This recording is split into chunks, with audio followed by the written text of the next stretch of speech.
Selamat siang. Assalamualaikum warahmatullahi wabarakatuh. Selamat siang Bapak dan Ibu sekalian. Terima kasih atas kehadirannya di webinar seri pengetahuan hukum yang seri kedua. Jadi webinar ini diselenggarakan atas kerjasama dari KJRI Hong Kong dan Kejaksaan Republik Indonesia. Nah, webinar seri ini dilakukan selama 3 kali, yaitu yang pertama adalah di tanggal 9 Mei kemarin, 9 Mei lalu, kemudian hari ini 23 Mei, dan terakhir di tanggal 30 Mei. Nah, berbagai macam topik-topik yang kita sajikan memang menurut kami adalah topik-topik yang sangat menarik bagi semua warga negara Indonesia, khususnya yang berada di luar negeri. Nah, pun tentang topik hari ini, yaitu tentang kepemilikan properti bagi WNI yang berada di luar negeri. Nah, kenapa ini penting? Karena di situasi pandemi saat ini menyulitkan bagi teman-teman yang kebetulan berada di luar negeri untuk kembali ke Indonesia untuk melakukan misalnya pembelian properti misalnya, atau balik nama, atau lain sebagainya. Nah, sementara kan kehidupan ini berjalan terus nih, dan tentunya kita tidak ingin menjadi terhambat karena adanya situasi saat ini. Itu juga yang selalu kami laksanakan di KJRI Hong Kong, seperti misalnya kayak situasi sekarang kita tidak bisa memberikan sosialisasi secara langsung, maka kita melalui sarana webinar. Nah, untuk webinar kali ini, yaitu yang bertemakan adalah kepemilikan properti bagi WNI yang berada di luar negeri, kita sudah kedatangan satu narasumber yang sangat mumpuni di bidangnya dan berkompeten, yaitu Ibu Fuli Handayani Ridwan, SHMKN. Selamat siang Ibu Fuli, terima kasih. Siang Ibu Ina, Bapak. Terima kasih bersedia meluangkan waktu di hari Minggu ya. Kebetulan teman-teman para peserta ini kebanyakan liburnya di hari Minggu, dan mungkin bisa disenggangnya waktu atau di libur ini mereka mau menyempatkan diri untuk ibaratnya kita belajar bersama dengan Ibu Fuli. Baik, saya akan membacakan sedikit kurikulum vitae dari Ibu Fuli Handayani Ridwan. Ibu Fuli ini adalah dosen di Fakultas Hukum Universitas Indonesia, kemudian dosen di beberapa universitas lainnya juga di Indonesia, kemudian notaris juga di Kabupaten Tangerang ya Bu Fuli ya, di Kabupaten Tangerang, kemudian yang tentunya juga sangat kompeten nih dengan untuk menjadi narasumber di tema webinar kita kali ini. Kemudian Ibu Fuli ini juga aktif dalam berbagai organisasi, salah satunya adalah di pengurus Ikatan Notaris Indonesia, kemudian menjadi pengurus di Ikatan Alumni Fakultas Hukum Universitas Indonesia, kemudian aktif juga mengikuti seminar, kemudian menjadi narasumber di berbagai kegiatan. Selain itu, ada berbagai pendidikan yang telah ditempuh oleh Ibu Fuli, antara lain S1-nya adalah dari Fakultas Hukum Universitas Indonesia, kemudian S2 yaitu Magister Kenotariatan dari Fakultas Hukum UI juga, kemudian saat ini sedang menempuh pendidikan S3 atau doktor di Universitas Indonesia juga, kemudian beberapa kali mengikuti exchange program, baik di Netherlands maupun di Sydney ya Bu Fuli ya. Nah, baiklah, ini kebetulan hari ini kita sudah ada yang tergabung di webinar kali ini, ada sekitar 53 orang, walaupun memang yang mendaftar ada sekitar 249, jadi nanti mungkin sambil berjalannya kegiatan kita akan menunggu, mungkin teman-teman ada yang baru bisa join. Oke, kalau gitu tidak berpanjang lebar, jadi jadi kali ini adalah webinarnya ini, jadi Ibu Fuli akan memberikan pemaparan. Nanti setelah selesai kita akan buka sesi tanya jawab. Untuk teman-teman silahkan raise hand dan menuliskan pertanyaan di kolom chat. Nanti akan kita berikan waktu untuk menanyakan secara langsung kepada narasumber. Baik, dan dan untuk 5 orang penanya yang terpilih, tapi khusus yang berada di Hong Kong, itu akan mendapat voucher telepon dari Telin sebanyak masing-masing 200 Hong Kong dolar untuk 5 orang penanya. Tapi khusus yang ada di Hong Kong ya. Jadi untuk teman-teman yang mungkin ada di Indonesia atau di Singapura, saya dengar juga ada yang ikut join dalam kegiatan ini, tidak bisa mendapat kesempatan seperti itu. Jadi ini hanya untuk penanya yang berada di Hong Kong. Baiklah, tidak berpanjang lebar, kami berikan waktu kepada Ibu Fuli untuk memberikan paparan. Silakan Ibu Fuli. Baik, terima kasih Ibu Ine. Assalamualaikum warahmatullahi wabarakatuh. Salam sejahtera untuk kita semua. Om Swastiastu, Namo Buddhaya, salam kebajikan. Selamat siang untuk Ibu Bapak, rekan-rekan yang ada di Hong Kong dan di Indonesia. Juga rekan-rekan yang mungkin ada di negara lain di Asia. Saya memperkenalkan diri, tadi saya sudah dibacakan CV-nya. Saya adalah Fuli Handayani Ridwan, kebetulan saya sehari-hari adalah dosen di FHUI dan juga notaris di BSD di Kabupaten Tangerang. Jadi beberapa waktu yang lalu Ibu Ine menyampaikan bahwa ada kebutuhan untuk diskusi mengenai properti, kepemilikan properti bagi warga negara Indonesia yang ada di luar negeri. Maka saya mencoba menyampaikan, nanti kita bisa diskusi sama-sama. Saya izin share screen ya Bu Ine ya. Baik, kita mulai saja. Jadi di sini sudah terlihat ya, Bapak dan Ibu? Sudah terlihat? Sudah. Oke, baik. Jadi kita akan berbicara apa kepemilikan properti bagi warga negara Indonesia, terutama yang sedang berada di luar negeri. Di sini, apakah WNI yang bekerja atau belajar di luar negeri itu dapat membeli properti di Indonesia? Jawabannya ya, karena itu hak semua warga negara Indonesia. Jadi semua WNI itu berhak memiliki hak atas tanah di Indonesia. Karena apa? Karena hak atas tanah itu merupakan suatu hak untuk menguasai tanah oleh negara yang diberikan kepada seseorang, sekelompok orang maupun kepada badan hukum, baik warga negara Indonesia maupun warga negara asing. Nah, pemegang hak milik atas suatu tanah mempunyai wewenang untuk menggunakan serta memanfaatkan tanah hak miliknya untuk kepentingan hidupnya dengan mematuhi peraturan yang ada di dalam konstitusi kita, lalu di dalam Undang-Undang Pokok Agraria atau Undang-Undang mengenai peraturan pertanahan. Di mana di sini segala kekayaan alam serta yang perekonomian nasional itu dikuasai dan dilaksanakan oleh negara untuk kesejahteraan rakyat Indonesia. Nah, hak milik atas suatu tanah itu merupakan suatu induk dari hak guna bangunan, hak sewa bangunan, juga hak pakai. Di mana hak milik tersebut hanya dapat digunakan oleh warga negara Indonesia. Orang asing itu tidak diperbolehkan untuk menguasai tanah dengan status tanah hak milik, seperti yang diatur di dalam pasal 26 ayat 2 Undang-Undang Pokok Agraria.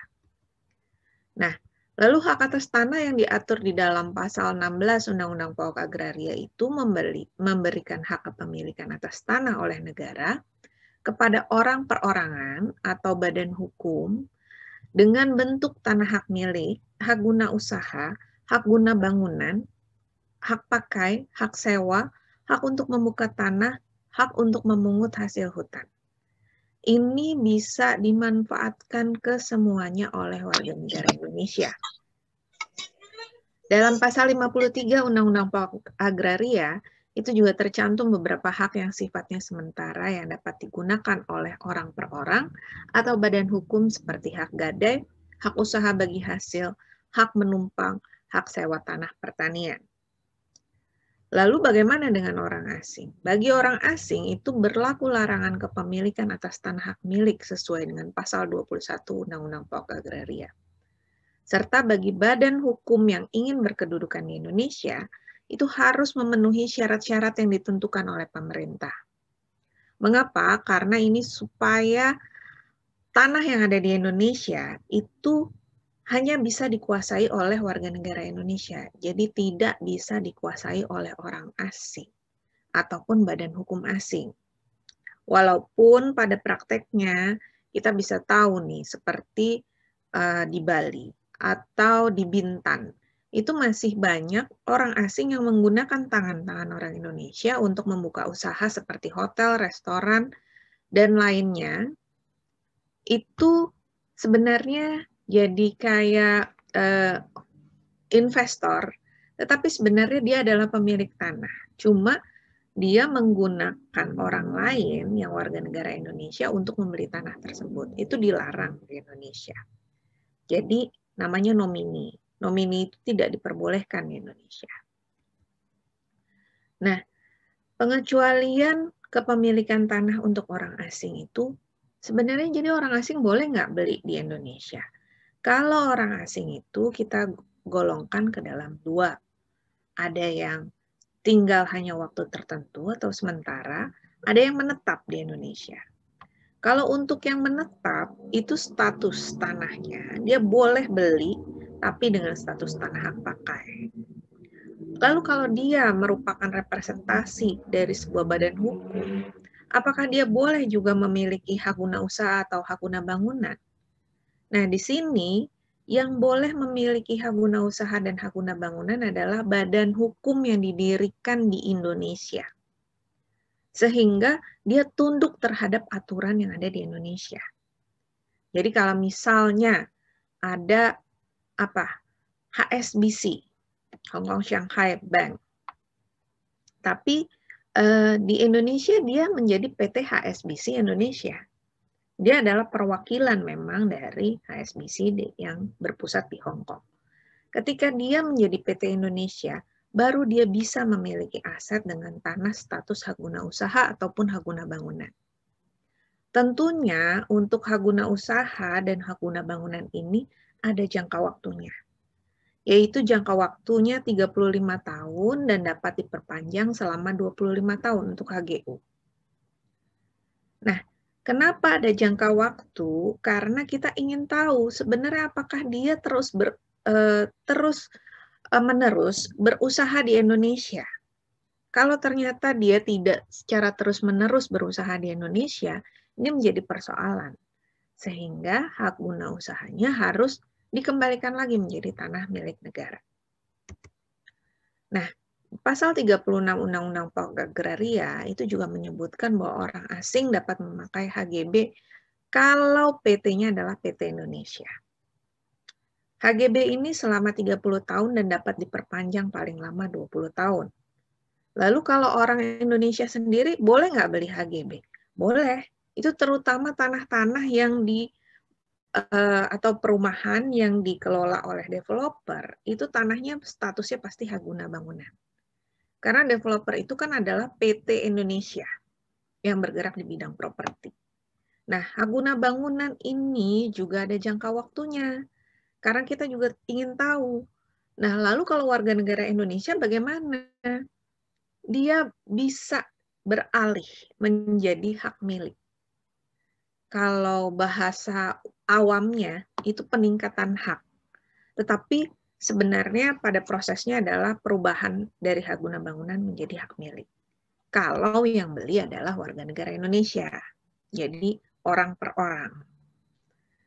Nah, kalau hak pakai itu hanya untuk orang asing. Orang Indonesia boleh nggak pakai hak pakai? Boleh, tetapi untuk apa? Karena kan sebenarnya kita bisa memiliki hak-hak yang lebih tinggi tingkatannya dibandingkan hanya sekedar hak pakai.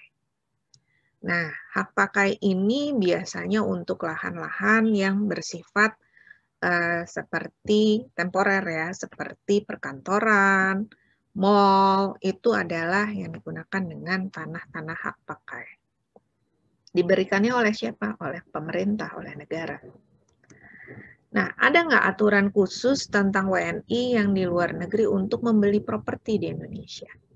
Sebenarnya nggak ada regulasi yang khusus atau yang melarang WNI yang tinggal di luar negeri untuk bisa beli rumah atau properti yang ada di Indonesia selama statusnya masih sebagai WNI. Karena kalau dia sudah berubah statusnya menjadi WNA, maka aturannya pun berbeda. Maka yang diperlukan adalah dokumen yang lengkap. Nah, Bapak Ibu di sini semua mohon dokumen-dokumennya itu dijaga dengan baik. Kalau masih WNI, KTP-nya itu harus dijaga. Apakah sudah elektronik atau belum? Kalau belum, coba diproses, diurus. Karena KTP yang bisa diakui saat ini adalah KTP yang elektronik. Lalu kartu keluarga dan NPWP. Ini kalau mau mengajukan secara kredit bisa diajukan ke bank.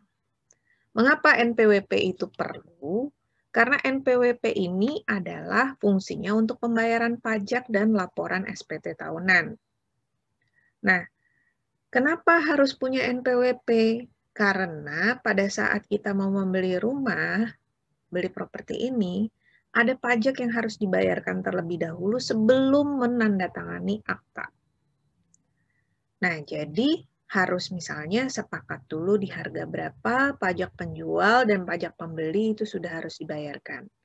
Pajak penjualnya berupa PPh 2,5% dan pajak pembeli berupa BPHTB sebesar 5%.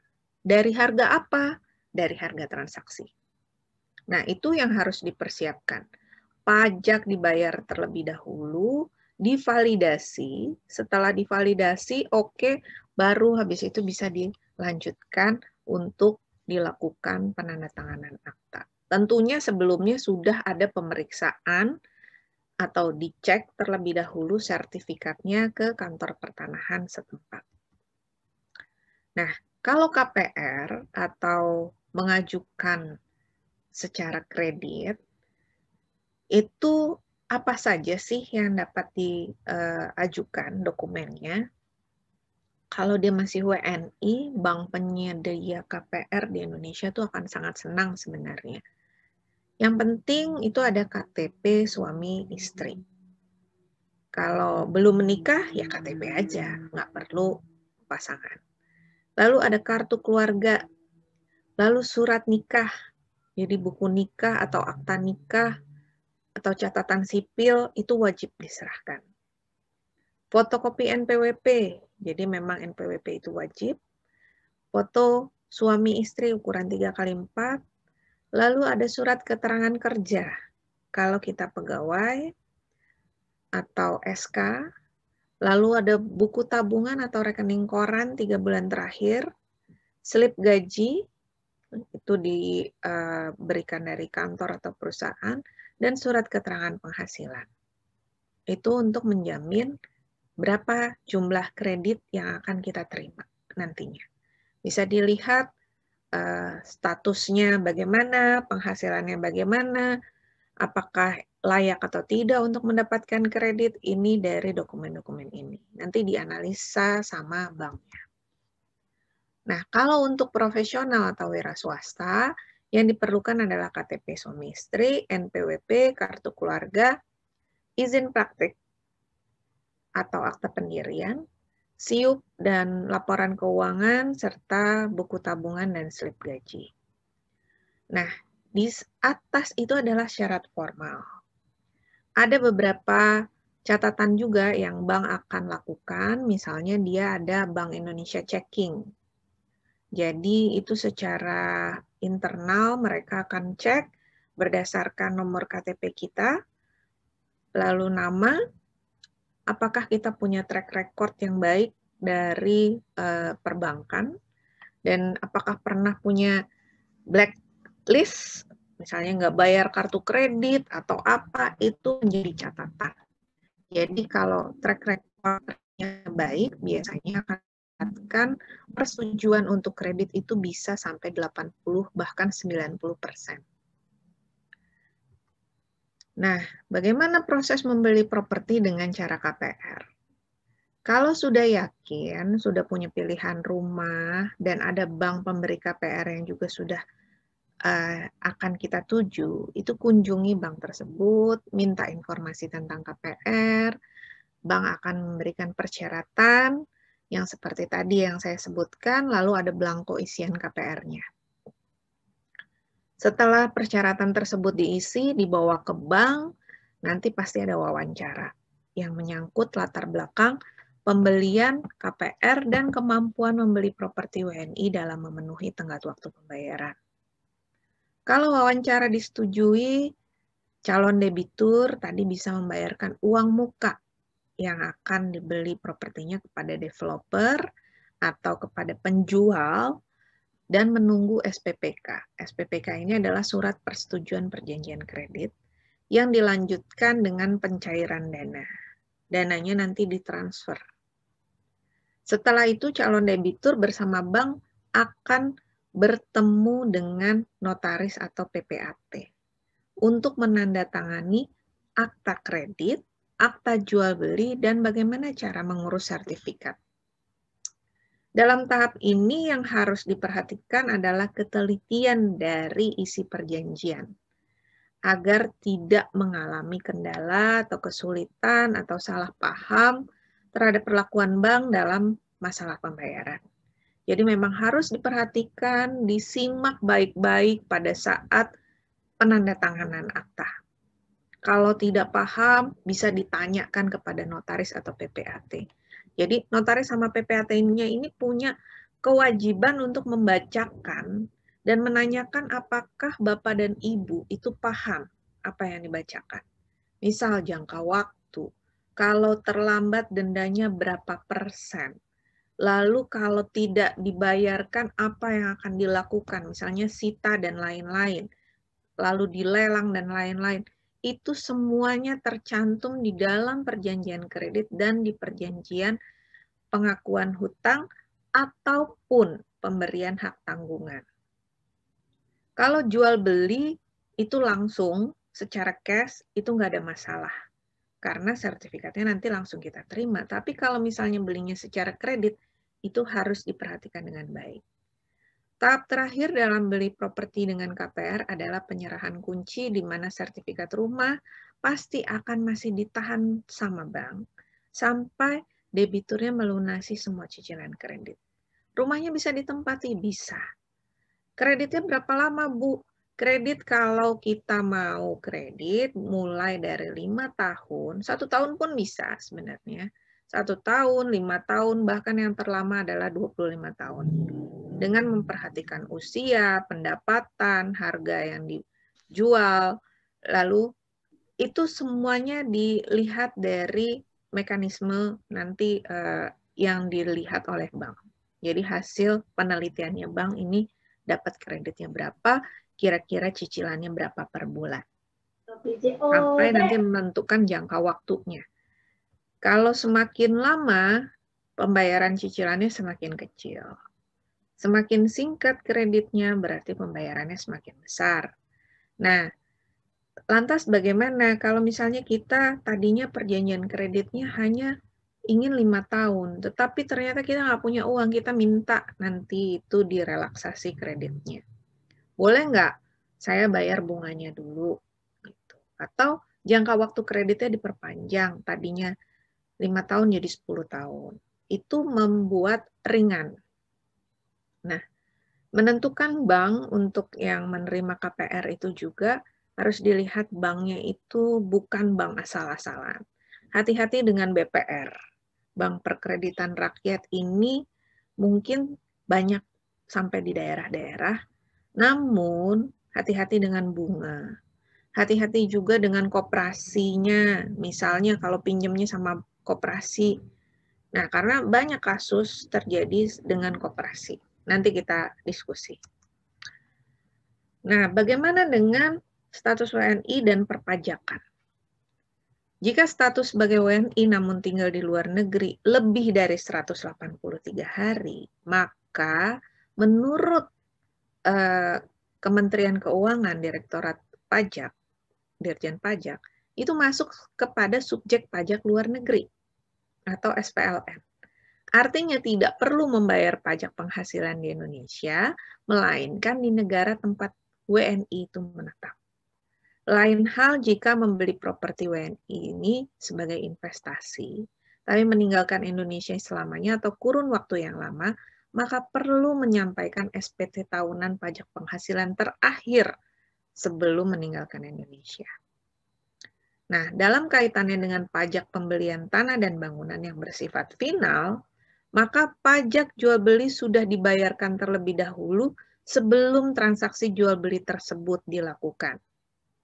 Sehingga WNI tersebut hanya perlu melaporkan dalam SPT di tahun depan. Sebaliknya, jika setelah lama di luar negeri lalu membeli properti WNI dan pindah ke Indonesia untuk seterusnya, maka setelah 183 hari akan menjadi wajib pajak Indonesia lagi. Bagaimana caranya? Sekarang tinggal pelaporan pajak saja, masuk ke online, masuk ke website secara resmi di Ditjen Pajak di djponline.pajak.go.id. Itu mekanisme untuk perpajakan. Nah, bagaimana hal-hal apa saja yang harus diperhatikan kalau kita mau membeli tanah dan bangunan ataupun sarusun. Sarusun itu satuan rumah susun, apartemen. Bahasa hukum agrarianya adalah sarusun. Jadi mau kondominium, mau apartemen, kita nyebutnya rumah susun. Jadi jangan, no offense, nggak ada, wah saya kan belinya apartemen, saya kan belinya kondominium, kenapa disebutnya rumah susun? Karena memang rumah yang disusun ke atas menurut ketentuan peraturan yang ada di Indonesia demikian. Apa saja yang wajib diperhatikan? Harus hadir untuk menandatangani akta jual beli. WNI yang hendak membeli tanah dan bangunan atau sarusun secara langsung hadir berhadapan dengan PPAT di wilayah tanah dan bangunan atau sarusun tersebut berada, guna menandatangani akta jual belinya. Lalu bagaimana kalau tidak dapat hadir untuk menandatangani akta jual beli?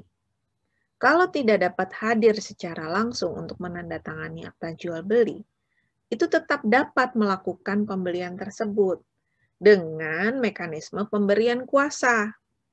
Dalam hal ini, calon pembeli harus membuat surat kuasa khusus untuk membeli tanah dan bangunan atau sarusun, di mana identitas WNI selaku pemberi kuasa wajib dicantumkan dengan jelas, begitu juga dengan identitas penerima kuasa. Lalu objek yang akan dibeli juga harus diuraikan secara detail. Nah, bagaimana kita membuat kuasa tersebut? Kuasa ini harus dibuat di hadapan kantor perwakilan atau konsulat jenderal di negara di mana WNI tersebut berada. Jika juga tidak ada materai, maka penandatanganan kuasa itu tetap dapat dilaksanakan dengan ketentuan pada saat hendak digunakan di Indonesia, surat tersebut harus diberikan materai. Dengan adanya surat kuasa ini, maka WNI yang tidak dapat hadir secara langsung tetapi ingin membeli, tetap dapat melakukan pembelian dan namanya akan menjadi tercatat di dalam sertifikat adalah nama sendiri. Jadi nggak usah titip-titip uang sama orang lain, lalu udah beliin aja atas nama kamu karena aku nggak ada di Indonesia. Nggak perlu. Karena kita bisa melakukan itu melalui mekanisme kuasa. Kasih kuasa ke orang tua, kasih kuasa ke adik, kasih kuasa ke kakak, atau orang yang bisa kita percaya. Lalu bagaimana cara pembayaran? Cara pembayaran itu cukup ditransfer. Jadi tidak usah dititipkan ke rekening orang lain. Jangan bilang, waduh saya nggak mau nanti takut saya kena pajak dan lain-lain. Loh, kita sudah jelas kok kita mau membeli aset, sudah harus ada pelaporan secara sah melalui SPT tahunannya, lalu pada saat pembayaran pajak pembeli juga kan kita sudah harus membayar. Jadi jangan pernah mau dengan yang namanya calo. Atau wah saya biasalah mengurus semua, saya adalah agent, titip sama agennya, hati-hati. Alih-alih kita ingin mendapatkan aset, udah memberikan uang, terus ternyata uangnya dibawa kabur, asetnya nggak dibelikan. Itu yang terburuk. Atau dibelikan tapi atas nama dia. Ketika kita kembali ke Indonesia, kita mau pakai, secara hukum kita nggak punya hak karena namanya sudah bukan nama kita, nama orang lain. Ini yang hal-hal yang seperti ini wajib diperhatikan. Karena hukum Indonesia tidak pernah mempersulit, tetapi memang ada syarat-syarat dan ketentuan yang harus diperhatikan. Nah, kita lanjut. Kok nggak bisa? Oke. Nah, kalau secara tunai, dokumen yang harus dipersiapkan bagi pembeli apa saja? Yaitu KTP suami istri.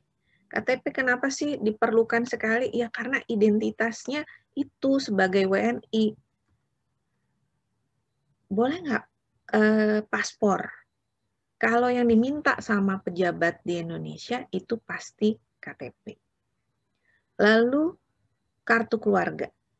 Lalu buku nikah. Kenapa buku nikah? Karena kalau kita membeli aset selama perkawinan itu dianggap sebagai harta bersama. Kecuali kita punya perjanjian kawin. Kalau ada prenuptial agreement, di sini jelas nggak perlulah kita minta persetujuan dari pasangan kawin. Jadi pasangan kawinnya nggak usah tanda tangan. Tapi kalau misalnya nggak ada prenuptial agreement, itu pasangannya wajib menandatangani. Hadir pada saat menjual ataupun membeli.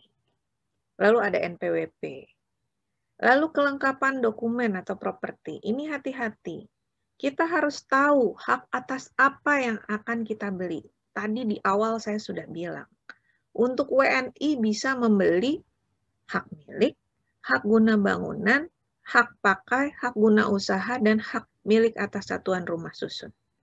Nah, hak milik atas satuan rumah susun atau apartemen itu atasnya.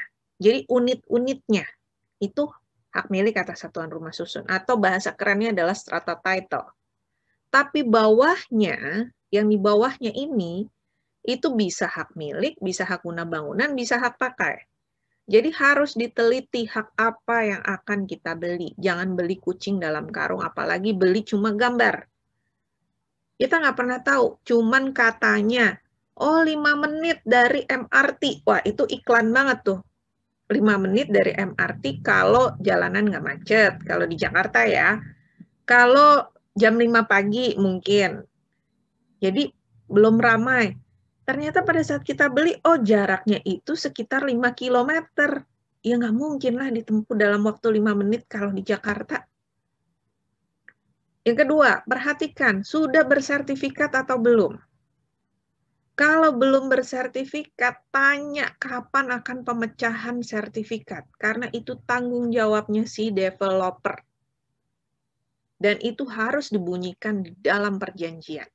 Kapan dia akan menyerahkan sertifikat. Karena banyak sekali kasus sertifikat terlunta-lunta, bahkan sampai tahunan belum terima sertifikat. Bahkan ada yang beli secara kredit, kreditnya sudah lunas, sertifikatnya belum selesai. Ini menjadi persoalan. Jadi kita harus cari juga developer yang bonafide. Rata-rata biasanya sekitar 18 bulan, paling lama 24 bulan untuk pecah sertifikat. Dan sekaligus penyerahan bangunan. Kalau lebih dari 2 tahun berarti ini punya persoalan. Developernya nggak bisa kita percaya. Lalu IMB, izin mendirikan bangunan, itu wajib. Mintakan, jangan cuma satu kawasan. IMB itu setiap bidang. Karena rumah itu sudah harus ada layout-nya dan lain-lain. Kalau tidak punya IMB itu dianggap liar. Lalu pajak bumi dan bangunan atau PBB. Itu harus lunas 10 tahun terakhir. Sekarang kalau nggak lunas, kita punya tunggakan. Nggak bisa dilanjutkan prosesnya. Jadi, walaupun cuma bayar PBB-nya Rp100.000 misalnya, tapi ya tetap harus lunas.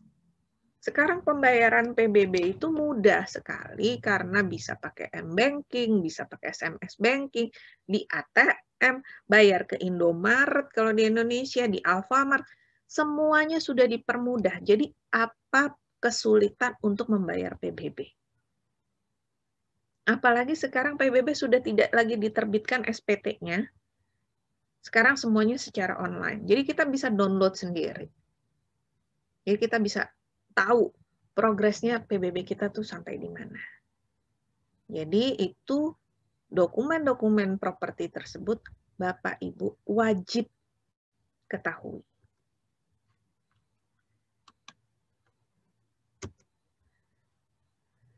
Lalu kalau penjualnya tuh penjual secara langsung atau kuasa. Lalu kita minta identitas suami istri, kartu keluarga, buku nikah, NPWP. Jangan mau Bapak dan Ibu beli kalau ternyata KTP suami istri nggak jelas. Kartu keluarga nggak dikasih. Buku nikah nggak dikasih. Ada yang bilang, istri saya sudah meninggal. Kalau meninggal, minta surat keterangan kematiannya. Akte kematiannya. Jangan sampai ternyata dia jual tanpa persetujuan dari suami atau istri. Itu di kemudian hari bisa menjadi masalah. Kalau ternyata suami atau istrinya yang menjual tersebut tidak mendapatkan persetujuan suami atau istrinya, dan itu adalah harta bersama, maka suami istri yang dirugikan, suami atau istri yang dirugikan itu bisa menggugat pembatalan jual belinya. Karena persetujuan dari pasangan si penjual ini adalah wajib diberikan. Kecuali mereka punya perjanjian pisah harta atau prenuptial agreement. Kalau mereka punya perjanjian pisah harta, minta fotokopi perjanjian pisah hartanya. Jangan cuman katanya, iya saya ada. Mana? Kita sebagai pembeli memang harus tahu, jangan kayak beli kucing dalam karung. Nah, kalau secara tunai, itu apa saja yang harus disiapkan? Validasi dan pengecekan sertifikat. Ini tergantung kantor pertanahan dan kantor pajak, tapi rata-rata 1 minggu sudah selesai. Bahkan kalau pengecekan online 1 hari sampai 3 hari, tergantung servernya down atau enggak, dan lain-lain. Tapi kalau validasi, ya pokoknya kita ambil waktu yang terlama 1 minggu. Lalu pembayaran pajak pembeli dan penjual, habis itu divalidasi atas pembayaran pajak tersebut. Tidak ada tunggakan PBB. Lalu dibuat akta jual beli. Ini kalau cash ya, langsung di hadapan PPAT. Sehabis itu langsung proses balik nama sertifikat menjadi nama si pembeli di kantor pertanahan kabupaten atau kota sesuai dengan wilayah tanah. Jika sudah selesai balik nama menjadi nama pembeli, harus diperjanjikan terlebih dahulu siapa yang akan ambil sertifikat. Jadi jangan sembarangan. Apakah pembelinya langsung yang akan mengambil atau ada orang yang akan dikuasakan untuk mengambil sertifikat tersebut. Untuk pengambilan sertifikat itu harus ada surat kuasa khusus. Nggak boleh kita sembarangan, oh ya nanti anak saya aja yang ambil. Nggak bisa kayak gitu. Karena sudah banyak kejadian sertifikatnya dipalsukan. Nanti PPAT-nya yang keseret-seret. Kejadian ini yang di Indonesia lagi ramai kemarin itu adalah Pak Dino Patijalal, Wamen, mantan Wamen, itu Menlu ya. Ibunya itu diiming-imingi oleh pembeli untuk dibeli rumahnya. Diberikan DP cukup besar, kalau nggak salah 1 miliar. Sertifikatnya dipinjam, ternyata sertifikatnya dipalsukan. Jadi yang palsu dikembalikan kepada si ibunya Pak Dino, yang aslinya diambil sama sindikat. Yang aslinya ini ternyata dijaminkan lagi ke bank, dan bank mau mengeksekusi rumah tersebut karena ternyata tidak mampu membayar. Ibunya Pak Dino tiba-tiba kaget, kenapa rumah saya mau disita? Karena ternyata pernah kejadian, ada orang mau beli, ternyata bilang nggak jadi. Ternyata sertifikat aslinya dijaminkan ke bank. Ini sudah banyak persoalan-persoalan pidana seperti pemalsuan sertifikat, lalu ada sindikat-sindikatnya lah. Lalu diganti namanya. Jadi kalau kita terlalu tidak berhati-hati terhadap sertifikat ini, karena sertifikat ini anggap aja itu adalah logam mulia lah, barang berharga, walaupun hanya kayak buku biasa, tapi itu nilainya luar biasa.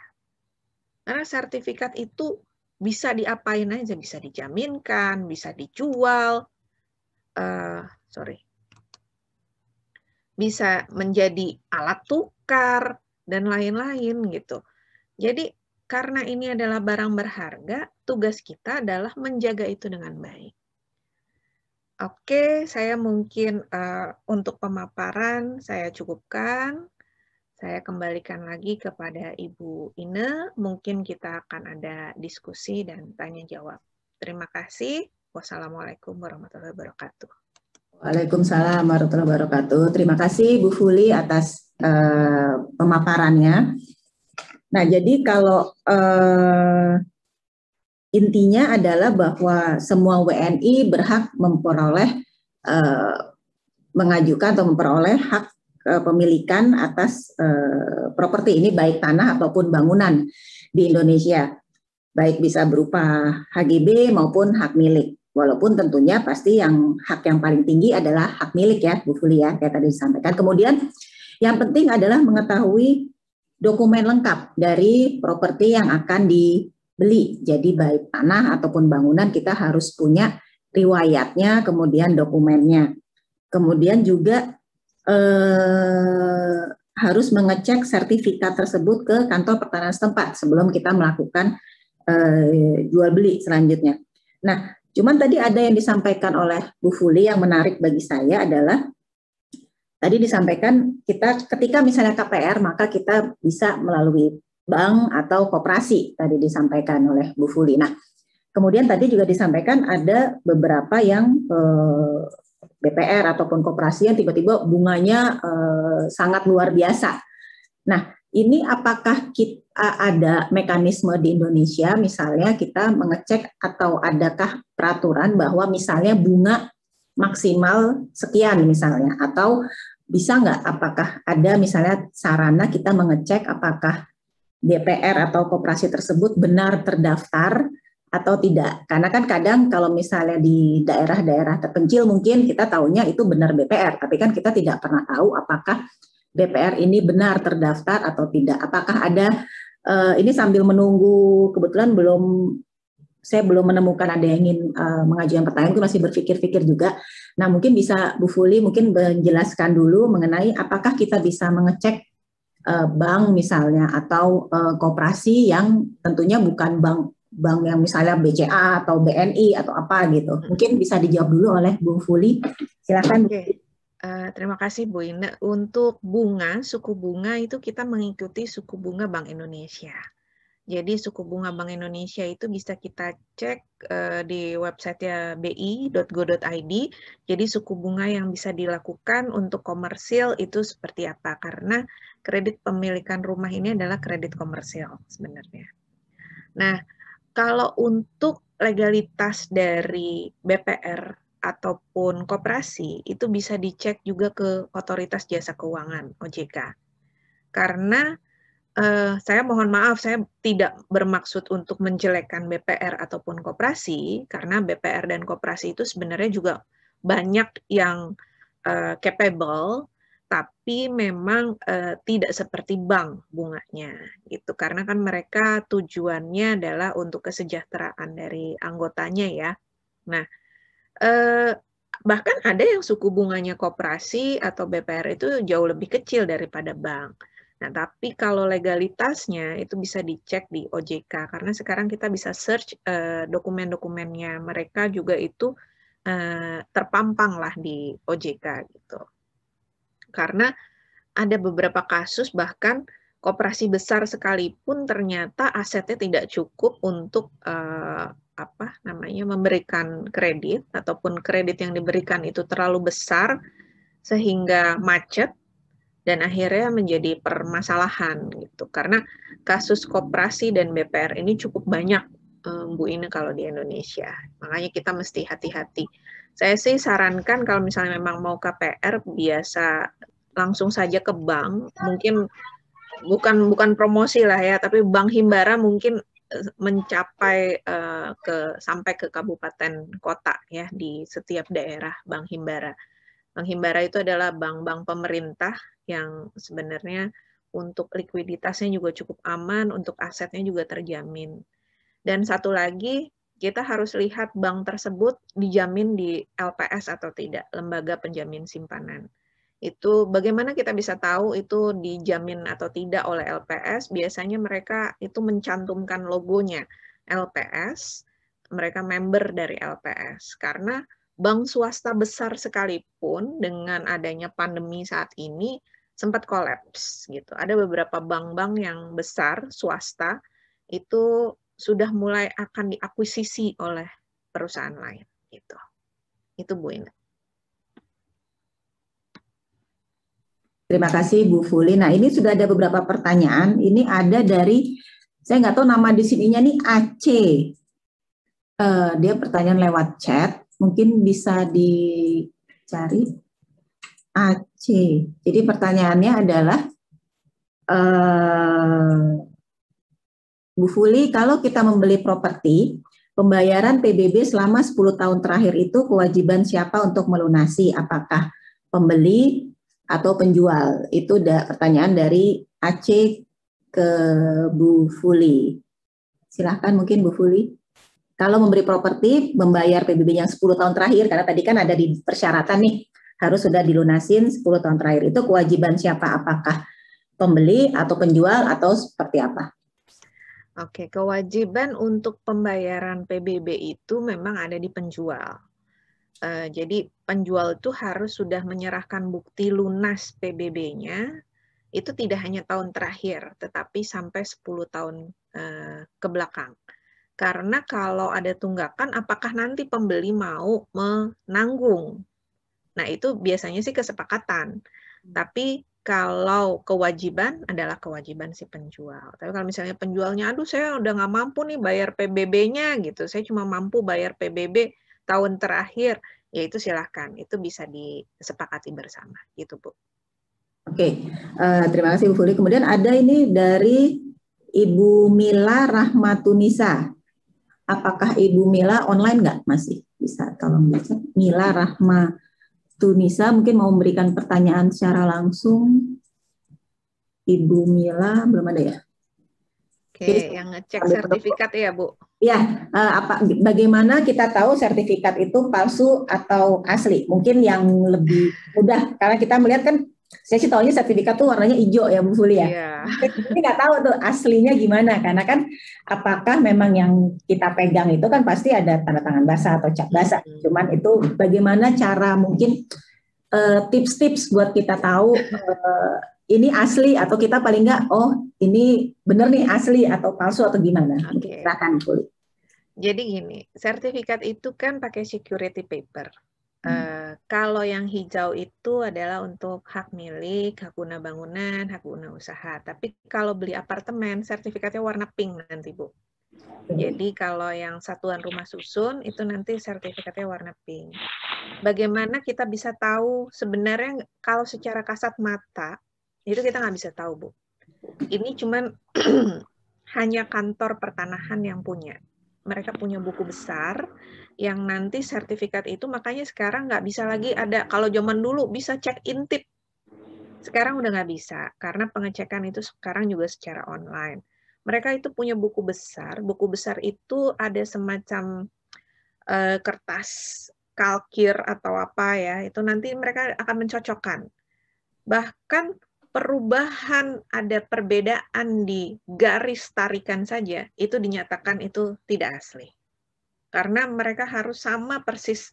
Jadi pencocokannya, mereka punya mekanisme tersendiri untuk itu. Cuma, mungkin kalau untuk penegak hukum nih Bu Ine, ini mungkin tipsnya untuk penegak hukum saja, bukan untuk orang awam. Kita bisa sebenarnya ada tetesan air Bu. Tetesan air itu dia menyerap atau melebar, atau nanti ada prosesnya Bu untuk yang itu. Tapi bukan berarti sertifikat kita banjirin gitu tuh, enggak gitu. Tapi kita coba dulu lagi kan. nanti bisa di-issue sama orang gitu. wah udah ngerusak sertifikat dulu gitu. Enggak, cuma untuk penegak hukum biasanya mereka punya mekanisme tersendiri yang atau lab forensik itu juga punya, itu juga bisa ngecek itu sertifikatnya asli atau palsu. Tapi kewajibannya untuk mengetahui asli atau palsu dibawa ke kantor pertanahan. Jadi kalau memang udah serius untuk membeli, ya kita sama-sama datang ke PPAT. PPAT itu tidak hanya notaris PPAT ya, PPAT itu bisa camat juga di daerah. Sama-sama ke PPAT, nanti PPAT yang ngecek ke kantor pertanahan. Jadi bukan pembeli atau penjual yang ngecek. Nanti sudah dicek di kantor pertanahan atau Badan Pertanahan Nasional, itu akan dikasih stempel. Jadi stempel validasi sudah diperiksa. Nah, nama pemeriksanya siapa, dia akan paraf di situ. Nah, jadi nggak sembarangan, oh ini asli, ya asli semua, kita menganggap semuanya benar lah gitu ya, sampai itu memang dibuktikan kalau itu tidak asli gitu. Begitu, Bu. Oke, terima kasih Bu Fuli. Nah, kemudian ada beberapa sudah resen, tapi saya baca dulu dari pertanyaan yang di chat dulu. Ada dari Pak Taufik Nahdi. Nah, kalau misalnya kita membeli tanah adat, nah, itu bagaimana? Apakah kemudian hari akan ada sengketa atau seperti apa? Karena kalau di daerah-daerah kan di pedalaman mungkin banyak yang masih tanah adat ya, berarti hak ulayat gitu. Mungkin gimana Bu Fuli? Gini, kalau tanah hak milik adat, bukan tanah adat ya Pak Taufik, karena kalau tanah adat itu sifatnya komunal. Sifat komunal tidak bisa secara individu dijual beli. Tapi mungkin maksudnya Pak Taufik di sini adalah status tanahnya masih girik, letter C, atau petuk pajak. Nah, itu atau tanah benggol gitu kan, itu adalah status-status tanah yang belum bersertifikat, Pak.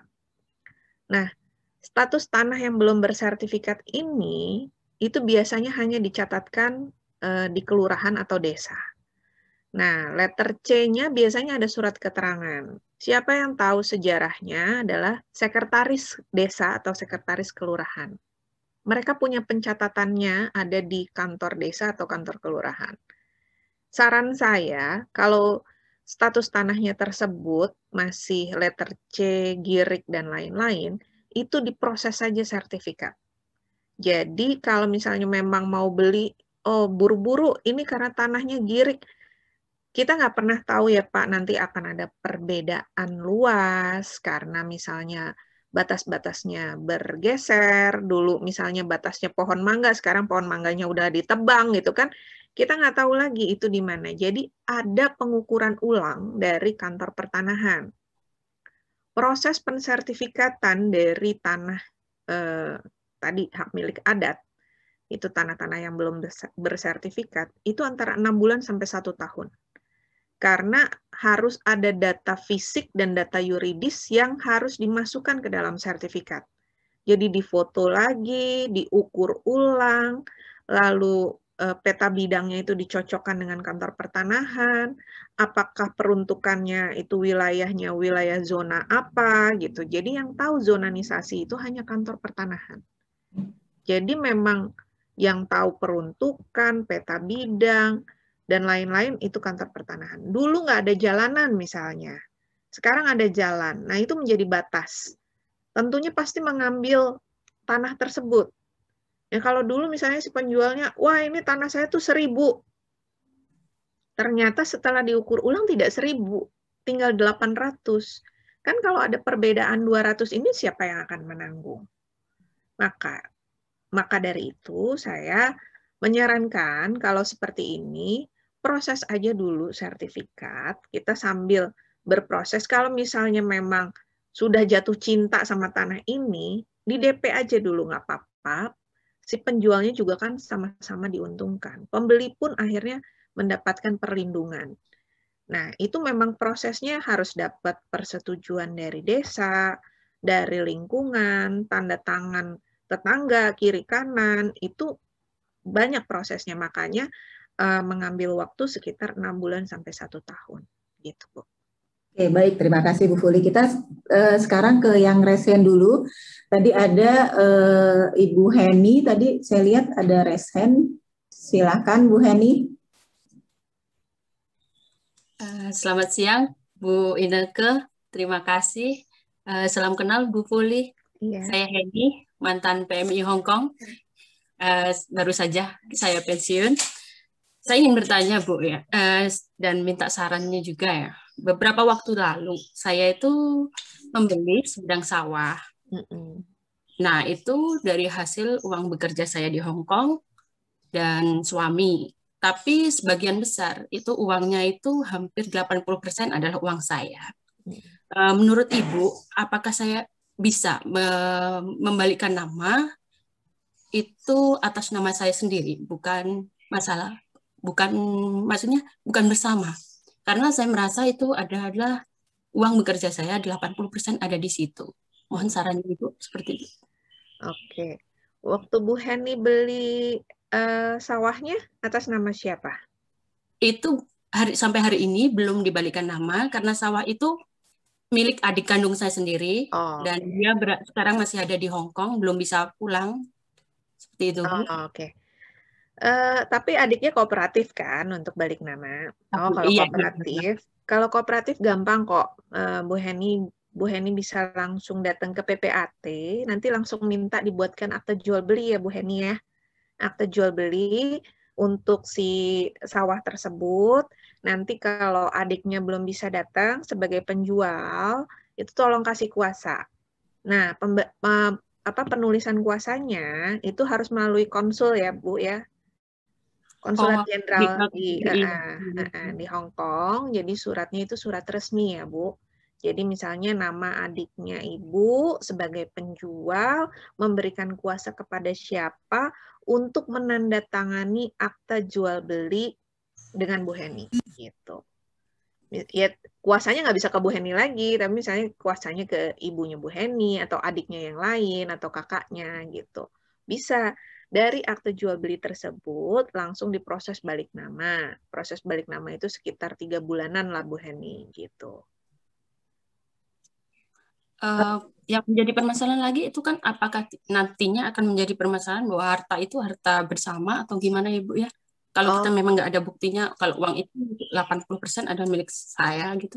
Kalau sudah menjadi atas nama Bu Heni tidak menjadi harta waris atau harta bersama gitu, kecuali namanya nama orang tua Bu Heni. Kalau nama orang tua Bu Heni, maka bagiannya adalah bagian bersama sekeluarga, adik kakak itu berhak. Bahkan bapak kalau masih hidup pun berhak gitu. Jadi kalau udah atas nama Bu Heni ya sekarang haknya Bu Heni dan anaknya Bu Heni gitu. Oh, baik Bu, terima kasih. Terima kasih Bu Ineke, terima kasih Bu. Baik, terima kasih Bu Heni. Kayaknya sejak pulang jadi makin cerah ini sejak di Indonesia. Jadi mungkin tadi mungkin ada tadi yang mungkin belum terjawab oleh Bu Fuli. Tadi kan ditanyakan oleh Bu Heni adalah 80% dari uang pembelian sawah itu adalah dari hasil kerja Bu Heni, kemudian 20% dari suami.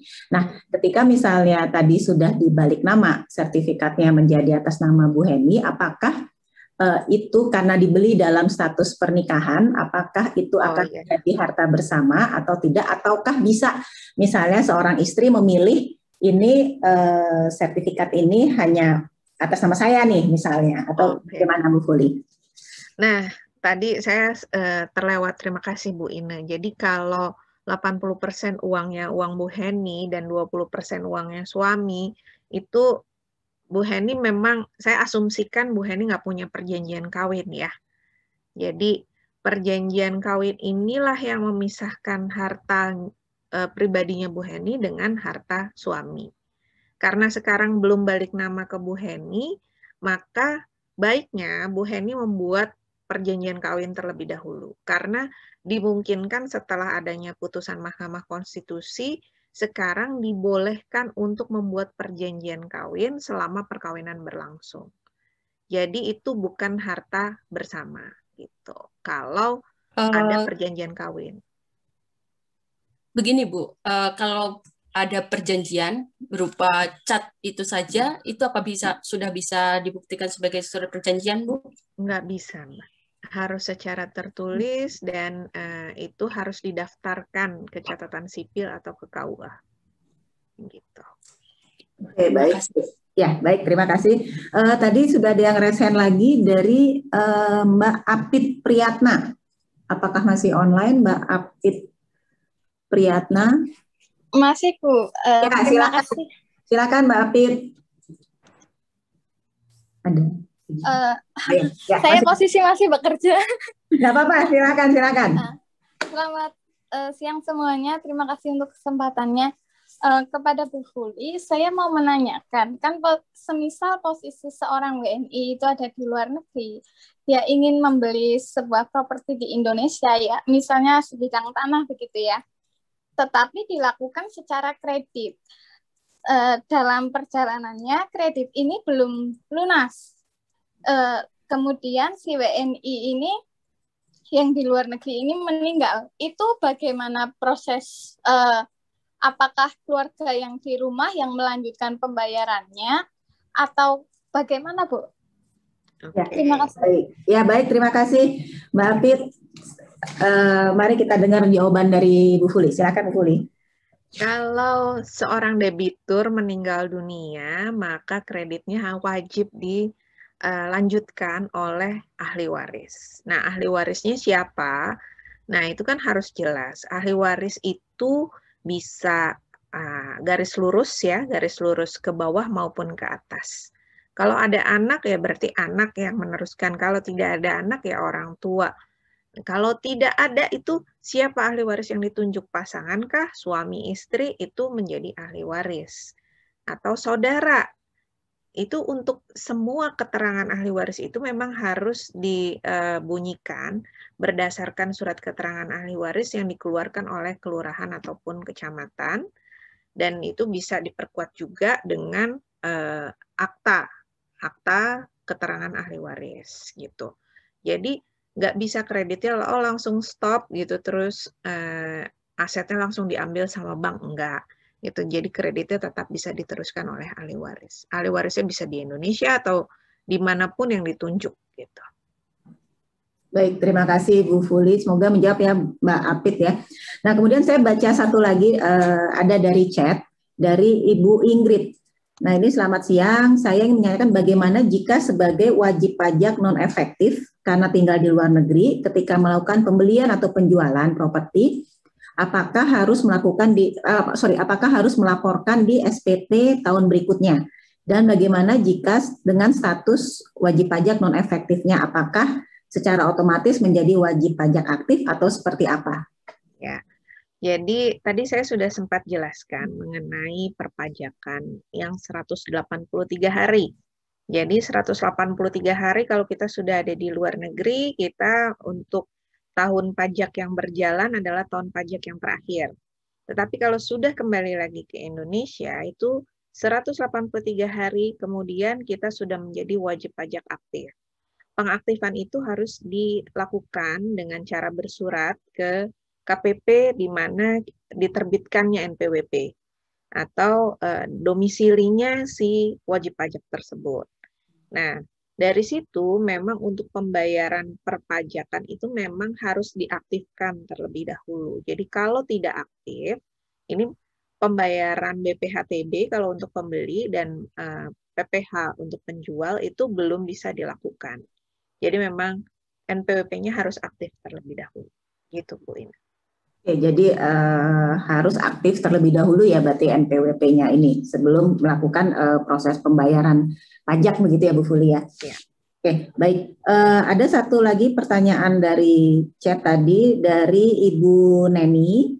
Ibu Neni ini menanyakan ada rencana atau masih online nggak Bu Neni ini? Kalau online kita panggil online kah? Atau belum ketemu? Bu Ina, ya, silakan Ibu Neni. Ya, terima kasih Bu Ina, Ibu Fuli, terima kasih paparannya cukup menjelaskan ya.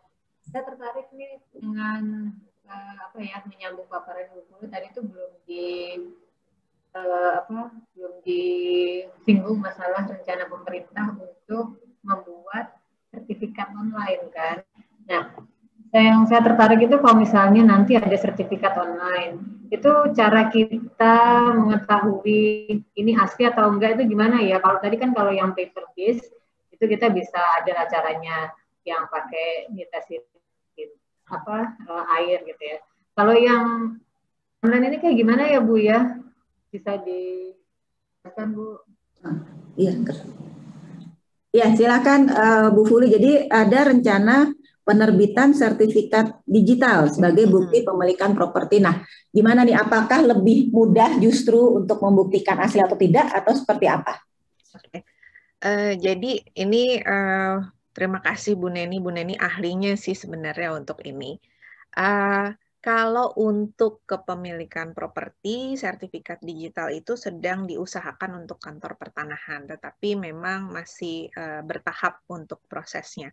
Karena migrasi dari bentuk paper ke bentuk digital itu membutuhkan cukup banyak proses atau tahapan. Karena yang tadi ada data yuridis dan ada data fisik.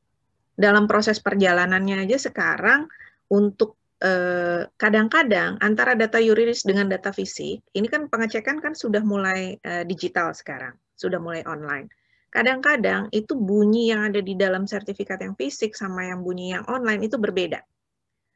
PPAT itu sendiri akhirnya mengalami kesulitan loh yang keluar pada saat pengecekan secara online kok namanya misalnya, namanya Fuli menjadi Feli.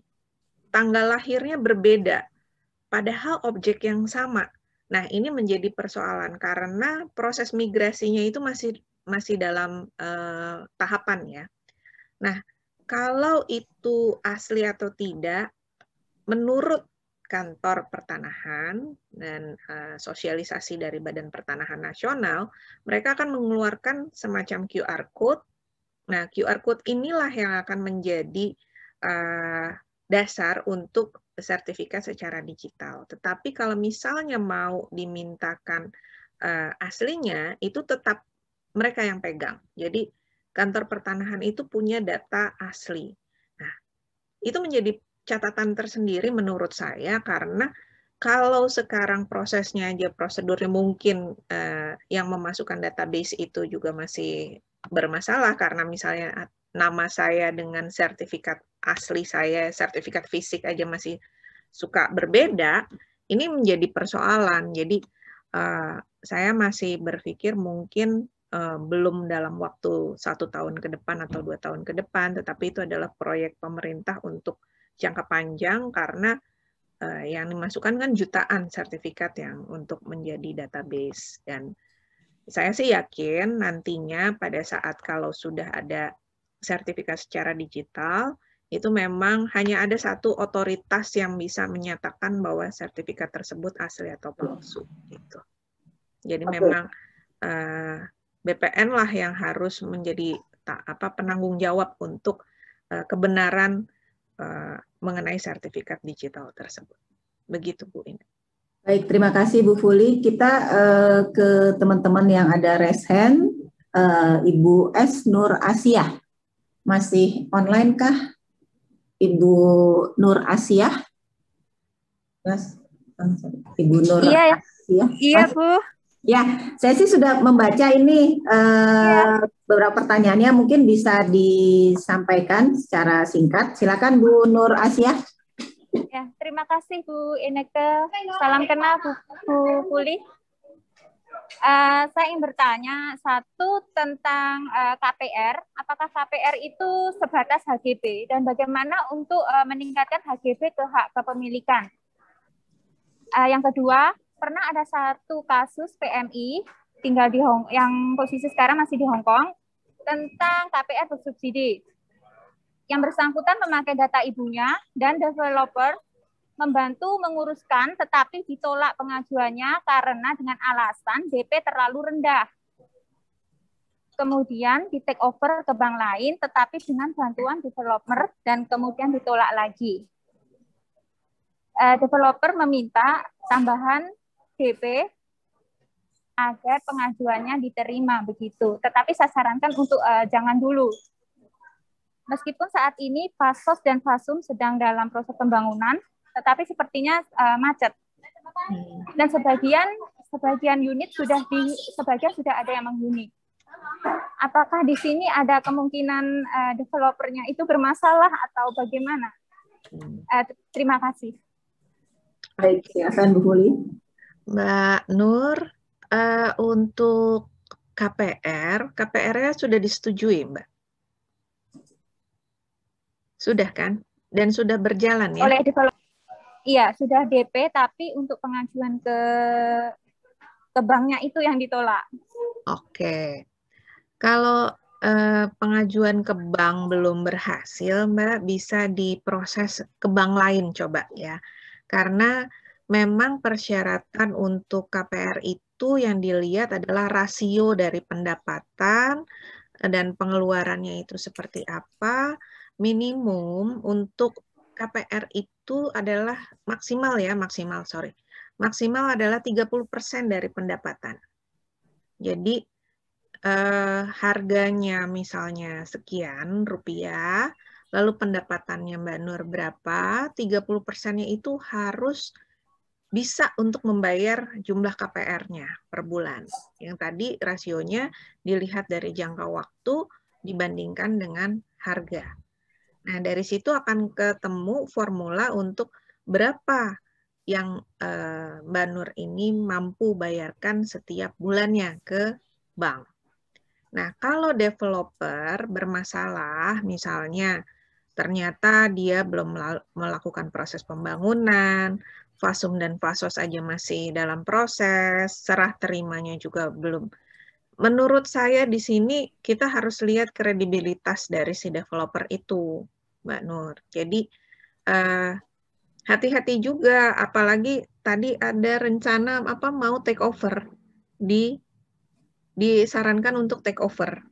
Sudah take over 1 kali, 2 kali. Nah, kalau kayak gitu take over, hati-hati Mbak kalau kayak gitu. Itu aja sih saran saya, maksudnya lebih berhati-hati. Terus kalau masalah perbankan saya bukan ahli juga ya untuk menghitung gitu, tapi setidaknya saran saya carilah yang sesuai gitu, banknya juga bank yang punya kredibilitas, yang suku bunganya juga tidak terlalu tinggi gitu kan. Nah, itu jelas perjanjiannya seperti apa gitu. Baik, Bu Fuli, izin bertanya lagi. Baik, Mbak Nur, karena ini banyak yang nanya, jadi nanti mungkin berikutnya dulu ya. Kita ambil yang nanti kalau misalnya masih ada waktunya, kita panggil lagi Mbak Nurnya. Oke, saya ke yang raise hand, Ibu Ayu Rahayu. Masih online Ibu Ayu. Nah, silakan Bu Ayu langsung memberikan, masih di mute? Ya, masih. Oke, sekarang udah? Ya, silakan Bu Ayu. Ya, selamat siang Bu Ineke, Bu Fuli. Ya, selamat Hari Raya Idul Fitri. Mohon maaf lahir dan batin. Nah, poin saja nih, saya mau tanya nih, Bapak saya kan kita punya ini ya, satu tanah ini Bu, sertifikat masih atas nama Bapak saya, tapi 1 tahun yang lalu Bapak saya meninggal. Nah, tapi ada salah satu dari saudara itu tanpa sepengetahuan saya nih, saudara-saudara yang lain itu menggunakan sertifikat tanah tersebut untuk pinjam uang di bank. Nah, yang saya takutkan karena cukup lumayan ini ya jumlahnya untuk pinjaman bank, sedang saya tanya dalam 1 tahun ini baru 2 kali dilakukan pengangsuran nih Bu. Nah, karena yang minjam itu bukan atas nama saya, dan saya takut kalau sewaktu-waktu tanah itu disegel atau dilelang oleh bank. Bisakah anak dari pemilik sertifikat tersebut, tapi dalam tanda kutip bukan yang meminjam Bu, bisakah misalkan saya nih sebagai kakaknya untuk mengambil misalkan menebus surat sertifikat itu, atau misalkan terjadi pensegelan atau pelelangan yang dilakukan oleh bank, bolehkah saya juga sebagai ahli warisnya untuk menolak Bu dari bank tersebut karena memang tidak bisa, yang minjem itu tidak bisa mengangsur seperti dalam perjanjiannya Bu. Terima kasih. Nah, ya Bu Ayu, jadi saya agak bingung ketika saudaranya Ibu itu menjaminkan sertifikat atas nama almarhum ayahnya Ibu ya. Ya. Itu dapat persetujuan dari siapa, Bu? Waktu itu, maaf ya, saya koreksi Bu ya. Waktu itu Bapak dibonceng Bu, tapi untuk proses ininya saya baru tahu setelah 1 tahun kemudian gitu Bu. Kejadiannya kalau sertifikatnya nggak ada, ternyata dipinjamkan seperti itu Bu. Oh, jadi ayahnya sendiri yang memberikan persetujuan. Iya, tapi namanya orang tua nggak begitu ngerti detail kan untuk apa, bagaimana prosedur-prosedur seperti itu Bu. Nah, kalau kayak gitu sekarang ajukan saja, misalnya kalau Ibu ada dana lebih, misalnya dia diminta untuk menutup kredit tersebut, kalau masih bisa diajak komunikasi ya Bu ya saudaranya, kembalikan, karena itu bukan haknya dia, gitu kan, dia lunasi hutangnya, atau kalau dia tidak bisa membayar ya mau tidak mau kita yang harus membayar hutang tersebut untuk mendapatkan sertifikat itu kembali kepada para ahli waris, Bu, karena dia bukan ahli waris yang sah. Sehingga dia sebenarnya dia tidak bisa menjaminkan, menjual, ataupun melakukan hak apapun terhadap sertifikat tersebut. Karena dia nggak berhak, Bu. Gitu. Baik. Nah, artinya, artinya walaupun waktu itu saya tidak begitu paham Bu ya, sejauh mana peran pemilik sertifikat ya waktu itu. Jadi artinya walaupun yang memiliki sertifikat itu sudah tidak ada, ya memang itu harus kewajiban ya Bu ya sebagai ahli waris untuk melunasi ya, kalaupun itu uangnya misalkan dipakai oleh almarhum. Jadi artinya walaupun orang lain, misalkan saya nih bisa ya Bu ya mendatangi bank tersebut, menutup dan meminta kembali sertifikat, bisa ya Bu ya? Bisa, tapi Ibu harus mengurus dulu surat keterangan ahli warisnya. Baik. Ibu sudah punya surat keterangan ahli waris yang dikeluarkan lurah sama camat. Untuk itu saya belum paham Bu, cuman karena cuman saya tahunya sertifikat itu dulu waktu baru keluar aja, itu pun lewat ini fotonya aja. Nah, Ibu harus urus ke lurah sama camat, ahli waris yang sah itu siapa saja. Lalu harus dijelaskan ke banknya bahwa pada saat itu ayah saya memang memberikan persetujuan, tetapi kalau ini sampai ada sita ataupun lelang, kami keberatan gitu. Jadi memberikan kalau misalnya memang hutangnya kan bisa dihitungkan ya Bu, sisa hutangnya berapa. Nah, kalau misalnya Ibu ada uang lebih, tutup saja, lalu berikan sertifikat kepada para ahli waris yang sah. Gitu. Baik, baik. Terima kasih banyak Bu Fuli, penjelasannya cukup. Iya, sama-sama. Terima kasih Bu Ineke. Ya, sama-sama Bu Ayu. Baik, terima kasih dari Bu Ayu. Berarti yang pertama harus dilakukan adalah membuat surat keterangan ahli waris ya, Bu Fuli ya. Jadi surat keterangan ahli waris itu diperlukan untuk berbagai macam pengurusan dokumen-dokumen selanjutnya. Nah, kemudian saya bacakan lagi, ada di chat ini pertanyaan dari Pak Yoas.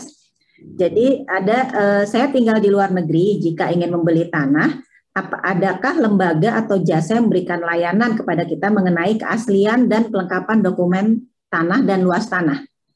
Jadi misalnya bisa nggak karena Pak Yoas ini ada di luar negeri, kemudian bisakah ada lembaga atau jasa yang ada di Indonesia gitu yang bisa kita mengetahui apakah asli nggak sih dokumen tersebut atau bagaimana luas tanahnya. Kemudian ada pertanyaan keduanya adalah apakah ada standar untuk mengetahui harga wajar suatu properti? Gini, kalau jasa nggak ada ya, tapi property agent di Indonesia lumayan sudah bisa teredukasi sih untuk mengetahui dokumen-dokumen apa saja yang dibutuhkan untuk melakukan jual beli, terutama untuk yang pembelinya berada di luar negeri. Nah, banyak sih property agent di Indonesia yang namanya cukup besar gitu, mulai dari Ray White lah, apa segala macam, itu cukup yang ada lembaganya ya, itu cukup bisa dapat dipertanggungjawabkan lah gitu. Misalnya Era, Ray White, dan lain-lain itu adalah seperti property agent pada umumnya. Mereka sudah cukup teredukasi lah untuk hal-hal ini. Tapi kalau untuk bagaimana tanda tangan dan lain-lain itu nggak bisa dikuasakan. Saya menolak sebenarnya kalau memang mereka yang menjadi atas nama perpanjangan tangan gitu, maksudnya nggak bisa. Ya, kuasa saja, kuasa dari luar negeri untuk menandatangani, tapi kita menunjuk orang yang memang kita percaya. Jangan property agent yang ditunjuk untuk menjadi pembeli gitu. Karena nggak bisa menjamin apapun kalau terjadi hal-hal yang tidak diinginkan gitu. Itu sih Bu Ina. Terus kalau untuk harga harga properti di Indonesia itu kan kalau saat ini sih selama pandemi turun ya. Tuh. Jadi up and down-nya. Tapi untuk standar itu kita nggak bisa bilang oh di wilayah ini begini kan itu. Mungkin dilihatnya itu dari harga jualnya bisa disandingkan dengan harga di PBB. Karena misalnya harga NJOP yang tercantum di dalam PBB itu biasanya memang berbeda dengan harga pasar gitu kan. Karena kalau harga pasar itu kan banyak faktor yang menentukan. Sedangkan kalau harga NJOP itu kan hanya bisa dilihat bahwa oh ini nilai tanahnya sekian, nilai bangunannya sekian. Itu sudah ada standar dari pemerintah untuk itu. Jadi kalau untuk standar harga yang secara umum sih memang nggak ada satu standarnya. Gitu. Cuman kita bisa lihat dari harga NJOP ataupun harga pasar. Gitu. Baik, terima kasih Bu Fuli. Nah kita ke chat lagi ada mengenai agak keluar dari kepemilikan properti tapi masih terkait juga mengenai perjanjian perkawinan. Nah ini dari pertanyaan dari Ibu Erin, apakah online bisa ditanyakan langsung? Jadi Bu Erin, apakah masih online? Oke, berarti saya bacakan dulu kali, kalau enggak mungkin saya bacakan dulu sampai menunggu yang bersangkutan online. Jadi yang ingin ditanyakan adalah Bu Erin ini pernah bikin perjanjian di Indonesia yang isinya mengenai perjanjian harta bersama. Dan Bu Erin ini menikah dengan warga negara asing. Nah kemudian setelah itu perjanjian ini sudah dicatatkan di catatan sipil. Kemudian ada yang ingin diperbaiki dalam perjanjian itu. Apa yang bisa dilakukan? Bisa diadendum. Di adendum perjanjian kawinnya, kalau dia membuatnya di notaris, datang lagi kembali ke notaris yang membuatnya, lalu mengadendum apa saja. Karena sebenarnya perjanjian kawin itu isinya cuma 3, Bu Ina. Yaitu pemisahan harta bawaan, ya itu secara hukum sebenarnya kalau di KUH Perdata itu sudah jelas ya, harta bawaan adalah harta yang diperoleh sebelum perkawinan. Lalu pemisahan harta bersama, ya kan? Dan untung rugi. Jadi cuma 3 hal. Jadi perjanjian kawin ini tidak boleh berisikan hal-hal selain mengenai harta tadi.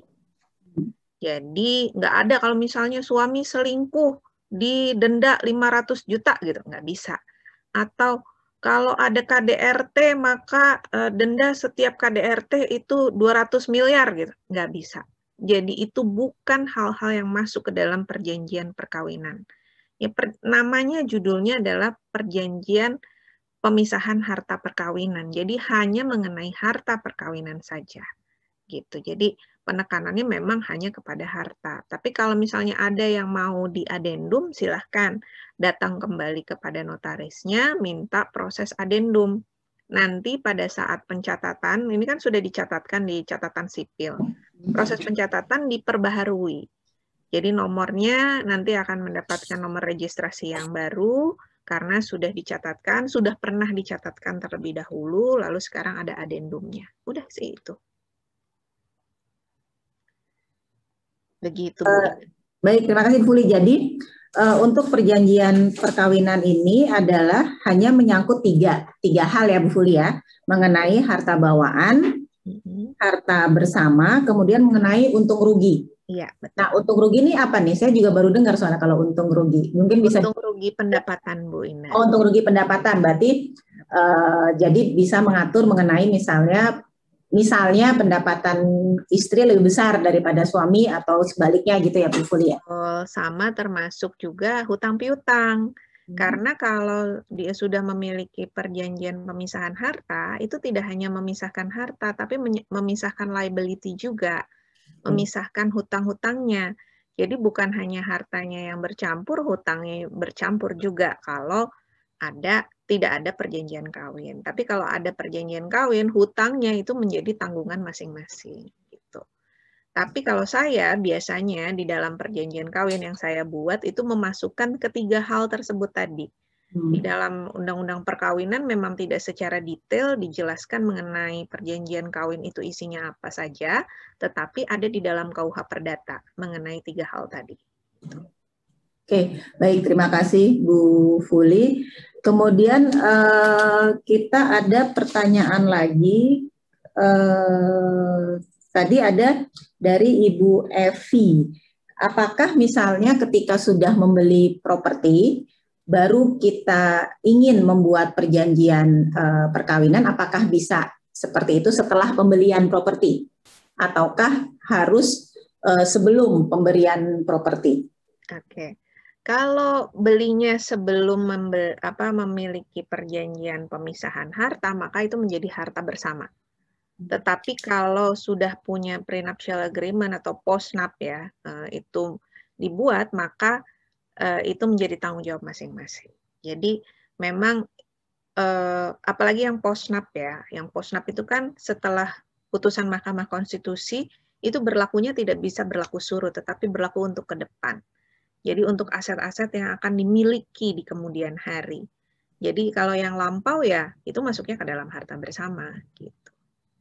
Oke, kemudian tadi ada pertanyaan dari Ibu Antika. Kalau misalnya ada developer, tadi kan Bu Fuli menyampaikan sertifikat itu 18 bulan sampai 24 bulan ya Bu Fuli ya kalau kita beli perumahan dengan developer. Nah, kalau misalnya setelah 24 bulan ini tidak ada sertifikat atau pemisahan sertifikat atas nama si pembeli, nah kita harus melaporkannya ke mana nih? Kalau seperti itu dalam waktu 24 bulan kita memang harus bersurat ke developer, Bu. Untuk meminta pertanggungjawaban. Kalau developernya nggak bisa itu udah tindak pidana, Bu sebenarnya. Oke, jadi bisa melapor Bisa pidana. Oke, berarti bisa, tapi pertama kali adalah harus menanyakan lagi ke developer yang bersangkutan. Betul. Kemudian kalau tidak ada respon, maka bisa dilaporkan secara perdata maupun digugat secara perdata maupun dilaporkan pidana ya, Bu Fuli ya. Oke, baik. Terima kasih. Kemudian ada satu ini yang raise hand, Pak Slamet Mulyana, apakah masih online? Pak Slamet Mulyana.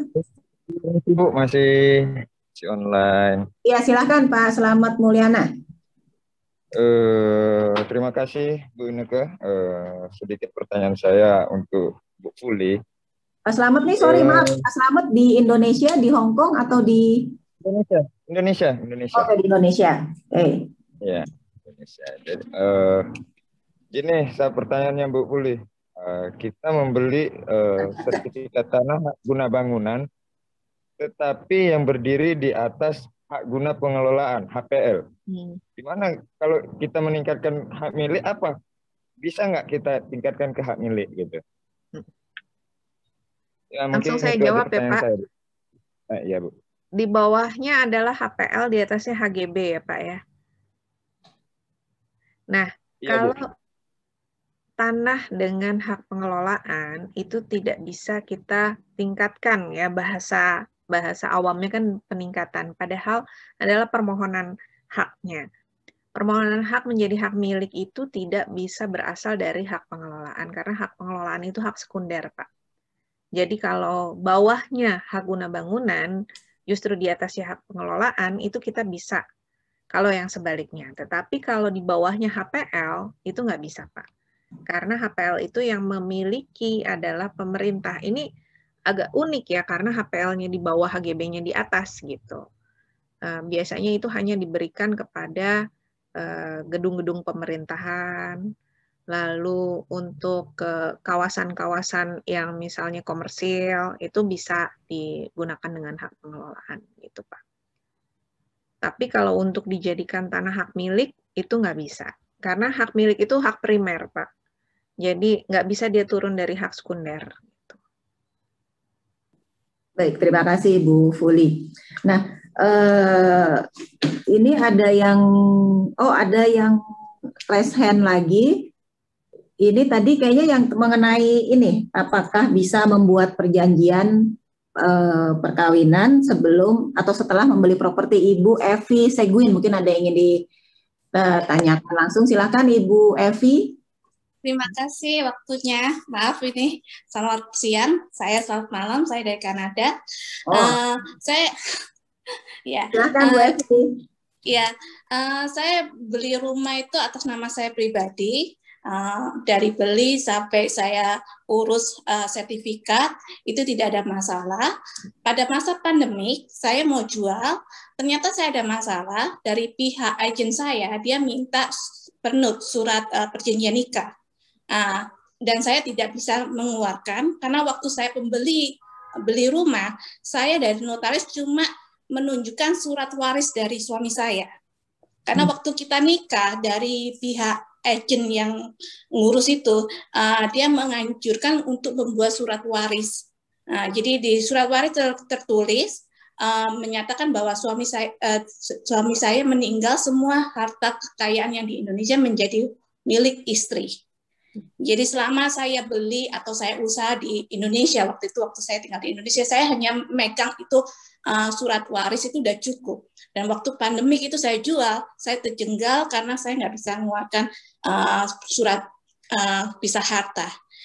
Apakah saya harus buat surat pisah harta untuk memberesi semua kekayaan saya di Indonesia atau bagaimana, Bu? Oke. Silakan Bu Fuli. Bu Evi, suaminya masih ada, Bu? Masih. Oke, hukumnya itu saya bingung juga gitu loh. Waktu di Surabaya dikasih saran begitu ya kita buat gitu di notaris gitu. Ono apa toh Bu? Kok suaminya masih ada dibilang nggak ada? Bu, surat waris yang Ibu bilang itu mohon dibatalkan saja, Bu. Itu sudah tidak relevan lagi, Bu. Tidak valid juga untuk digunakan secara hukum, karena untung suami Ibu nggak marah. Dia yang bikin. Iya, tapi bukan itu way out-nya, Bu. Jadi way out-nya kalau untuk tanah yang di Indonesia, Ibu tetap bisa melakukan penjualan. Status tanah haknya apa, Bu? Itu yang mesti ditanya. Milik. Hak milik. Ibu belinya atau perolehannya sebelum menikah atau sesudah menikah? Sudah menikah. Sesudah menikah. Kalau hak milik berarti mau tidak mau, Bu, Ibu turunkan dulu haknya menjadi hak pakai karena Ibu menikah dengan orang asing. Itu. Tapi bukan berarti harus bikin perjanjian kawin. Kalau perjanjian kawin boleh, Bu, dibuat, tapi untuk nanti Ibu membeli aset lagi. Gitu, Bu. Untuk beli aset yang akan ada di kemudian hari gitu, Bu. Jadi tanggalnya misalnya tanggal 23 Mei 2021. Itu Ibu bikin perjanjian kawin. Baru bisa atas nama Ibu sendiri dan Ibu berwenang untuk menjalankan segala haknya itu setelah 23 Mei, Bu. Jadi kalau misalnya besok 24 Mei Ibu beli, itu sudah berlaku tuh dengan si perjanjian kawin itu tadi. Tetapi tidak bisa berlaku untuk aset-aset Ibu yang misalnya diperoleh tanggal 19 Mei gitu. Oh, begitu. Saya tahu waktu itu kenapa waktu saya beli itu oke-oke aja gitu loh. Dia minta KTP ya saya kasih KTP. Waktu dari HGP ke sertifikat saya urus juga ya nggak ada masalah. Begitu saya mau jual kejenggal gitu loh. Saya juga agak setengah marah juga gitu loh. Nggak dari dulunya diberitahu gitu loh. Ya, karena mungkin pemahamannya masih berbeda-beda ya Bu ya, gitu belum pemahaman yang sama gitu kan. Mungkin Ibu juga lewat property agentnya juga mungkin nggak baca gitu ya Bu ya, atau bagaimana gitu kan. Notarisnya juga mungkin, pikirnya yang penting dokumennya lengkap gitu kan. Sebagai pembeli kan dokumennya KTP, NPWP gitu kan. Nggak dilihat lagi bahwa pasangan kawinnya itu adalah warga negara asing gitu. Itu ada akibat-akibat hukumnya gitu Bu. Tapi surat wasiat yang tadi itu Bu, itu kalau tidak diformalkan dalam bentuk tertulis dan wasiat resmi yang dikeluarkan oleh notaris dan dicatatkan di dalam Balai Harta Peninggalan, itu nggak berlaku ya Bu ya. Jadi, itu resmi dari notaris juga. Nah, kalau yang seperti itu baru berlakunya kalau suami Ibu udah nggak ada, Bu. Oh, gitu. Kalau jadi misalnya kalau sebenarnya saya nggak butuh-butuh sekali sih jual. Jadi saya jual nanti pada saat suami saya nggak ada aja. Iya, nggak apa-apa. Oh, gitu. Soalnya resmi dari notaris, cuma saya ya bingung juga kenapa saya dianjurkan bikin surat ini gitu loh. Yang memberi wasiat itu suami. Iya. Pemberi wasiatnya suami untuk asetnya istri. Yang di Indonesia. Karena saya sampai saat ini ada usaha di Indonesia. Itu agak aneh Bu Evi. Jadi kenapa suami memberikan wasiat terhadap asetnya istri? Itu nggak perlu sebenarnya Bu. Gitu. Gitu. Jadi mungkin emang harus diperbaharui untuk asetnya suami. Nggak apa-apa dia bikin wasiat. Tapi untuk asetnya dia Bu. Kalau Bu Evi ya bikin wasiat untuk asetnya Ibu gitu. Nggak, dia ada perjanjian yang hartanya dia di luar negeri, saya nggak boleh pegang-pegang, hartanya saya di Indonesia, saya nggak boleh pegang-pegang, itu di wasiatnya dia. Nah, itu sebenarnya harusnya masuk ke dalam perjanjian kawin, Bu, bukan ke dalam wasiat, karena wasiat itu berkaitan dengan kematian. Gitu. Iya, makanya salah bikinnya. Oke, baik. Baik, Bu suratnya mahal-mahal nggak berlaku.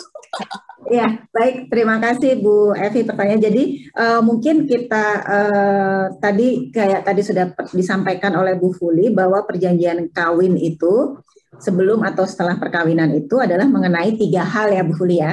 Mengenai harta bawaan, harta bersama, dan mengenai untung rugi. Dan harus ada sebelum suatu tindakan misalnya pembelian properti baru. Betul. Tidak boleh misalnya berlaku surut. Misalnya tadi sudah disampaikan Bu Fuli, beli di tanggal 1 Mei 2021, kemudian perjanjian perkawinannya adalah di tanggal 23 Mei 2021 berarti. Nah, itu tidak bisa berlaku surut. Nah, kemudian dan surat wasiat atau warisan itu hanya bisa dibuat setelah atau hanya bisa berlaku setelah si yang pemberi waris ini meninggal, gitu ya Bu Fuli ya. Jadi tidak ketika dalam kondisi masih hidup. Betul. Itu mungkin itu yang perlu diperhatikan oleh Bapak Ibu sekalian. Nah, ini tadi ada yang bertanya melalui chat. Nah, ini sebenarnya mengenai ada yang menanyakan nih, kenapa pengurusan buku sertifikat tanah itu lama? Apakah ada jangka waktunya misalnya berapa bulan atau memang lama gitu kan? Memang karena prosedurnya yang lama atau seperti apa? Mungkin bisa dijawab Bu Fuli. Ya, Bu. Karena ada 2 data utama yang harus diperhatikan, yaitu data fisik dan data yuridis. Data fisik itu adalah mengenai luas, batas, terus peta bidang, itu ada pertelaan lagi kalau misalnya untuk apartemen, lalu ada foto ulang kalau untuk tanah. Kalau misalnya sertifikat itu lama, ya karena prosedur itu harus dilewati. Jadi data fisik selesai baru masuk ke data yuridis. Data yuridis itu dilihat sejarah tanah, kepemilikan, bagaimana peralihannya, dan lain-lain.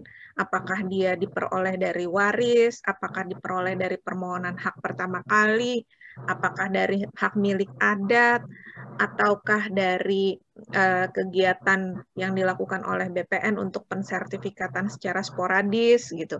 Jadi itu memang ada tahapan-tahapannya. Jangka waktunya sebenarnya sih rata-rata itu antara 3 bulan sampai 1 tahun.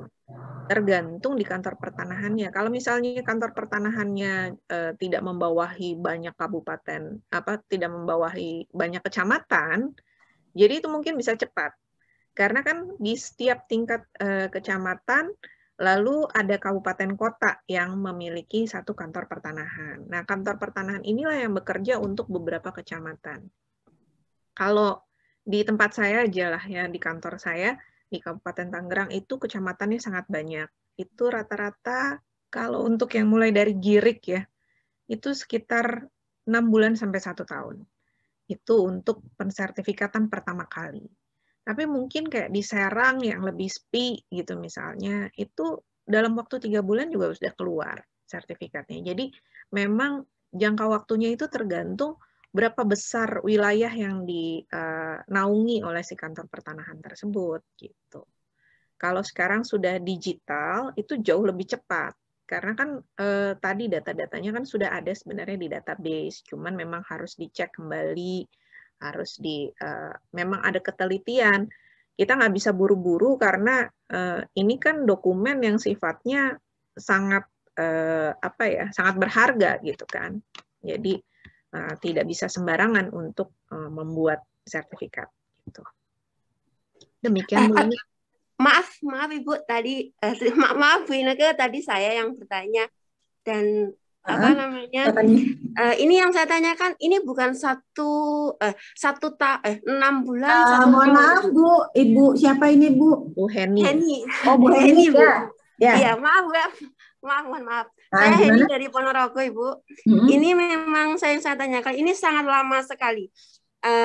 Kalau di tempat saya itu ini sudah 2 tahun pun belum terrealisasi. Maksud saya, apakah memang di Kabupaten Ponorogo itu emang pengurusannya lama atau memang dari pusatnya atau bagaimana Bu? Bu Heni bisa langsung tanyakan saja ke Kasih Pendaftaran Tanah ya Bu ya. Ibu pasti ada nomor registrasi itu mereka sudah punya sistem Bu. Jadi Ibu sudah sampai tahapan apa itu sudah harus tahu. Jadi kalau tahapan data yuridis sudah selesai itu nggak akan lama Bu. Itu tinggal tanda tangan kepala kantor pertanahan. Jadi data fisik, tadi kan saya sudah bilang, data fisik harus selesai terlebih dahulu, difoto dan lain-lain, diukur batasannya yang mana, digambar Bu. Kan kalau di sertifikat tuh ada gambarnya tuh, gambar tanahnya di mana gitu, batas wilayahnya siapa aja, sebelah kiri, kanan, utara, selatan, depan, belakang gitu. Itu harus sama persis Bu. Nah peta bidang itu nggak mudah Bu untuk membuat peta tersebut. Karena harus sesuai. Bentuknya sesuai, nggak boleh garisnya miring sedikit, ulang, ganti.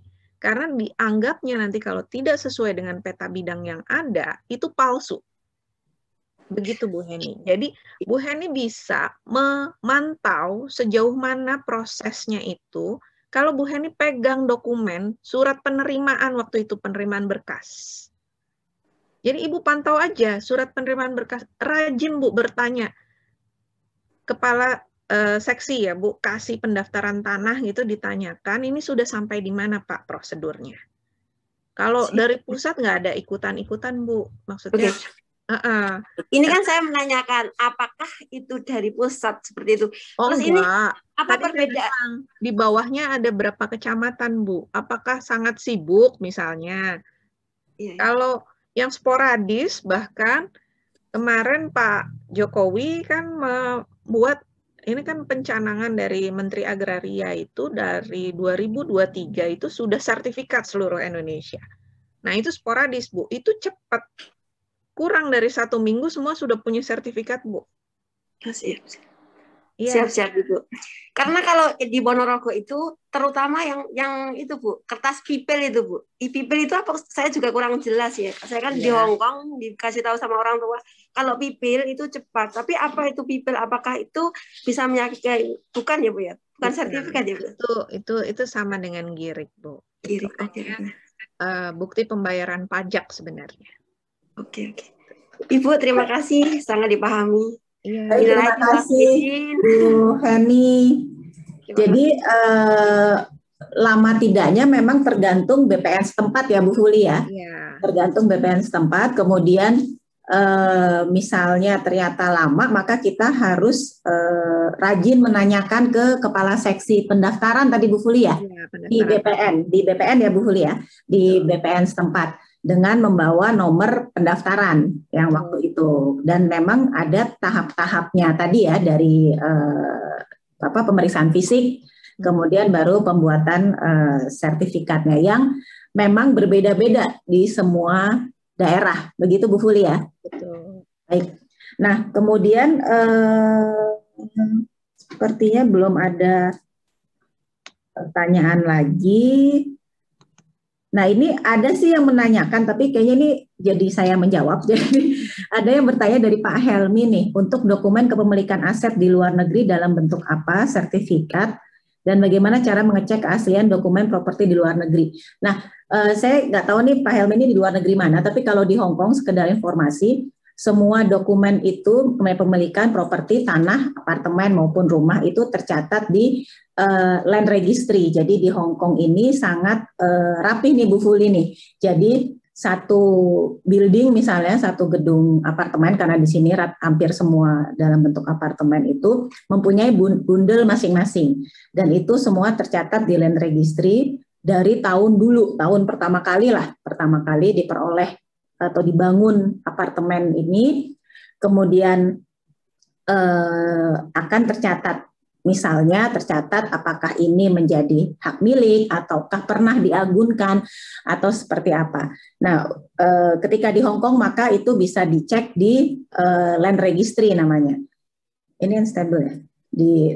Di land registry itu kalau di Hong Kong, tapi mungkin agak berbeda-beda di luar negeri lainnya. Nah, ini sepertinya sudah hampir semua pertanyaan sih sudah kita bahas ini Bu Fuli, yang pertanyaan dari chat dan yang dari raise hand. Mungkin ada sedikit kiat-kiat mungkin. Oh, ada beberapa juga menanyakan kontak number ini ke Ibu narasumber. Mungkin nanti apakah bisa mungkin dari email saja atau seperti apa? Silahkan nanti mungkin bisa Ibu Fuli tulis di chat juga, silahkan nanti untuk alamat email, mungkin nanti bisa teman-teman bisa komunikasi lebih lanjut. Nah, kemudian kira-kira apa nih, mungkin ada kalimat-kalimat terakhir dari Bu Fuli untuk di webinar ini mengenai kira-kira apa yang harus diperhatikan, karena kami paham ketika misalnya di daerah, maka ada yang misalnya kita mau beli tanah, tapi tanahnya hanya letter C misalnya, atau seperti apa. Nah, itu apakah bagaimana cara kita mengeceknya, kemudian prosedurnya seperti apa dan lain sebagainya. Mungkin silakan Bu Fuli.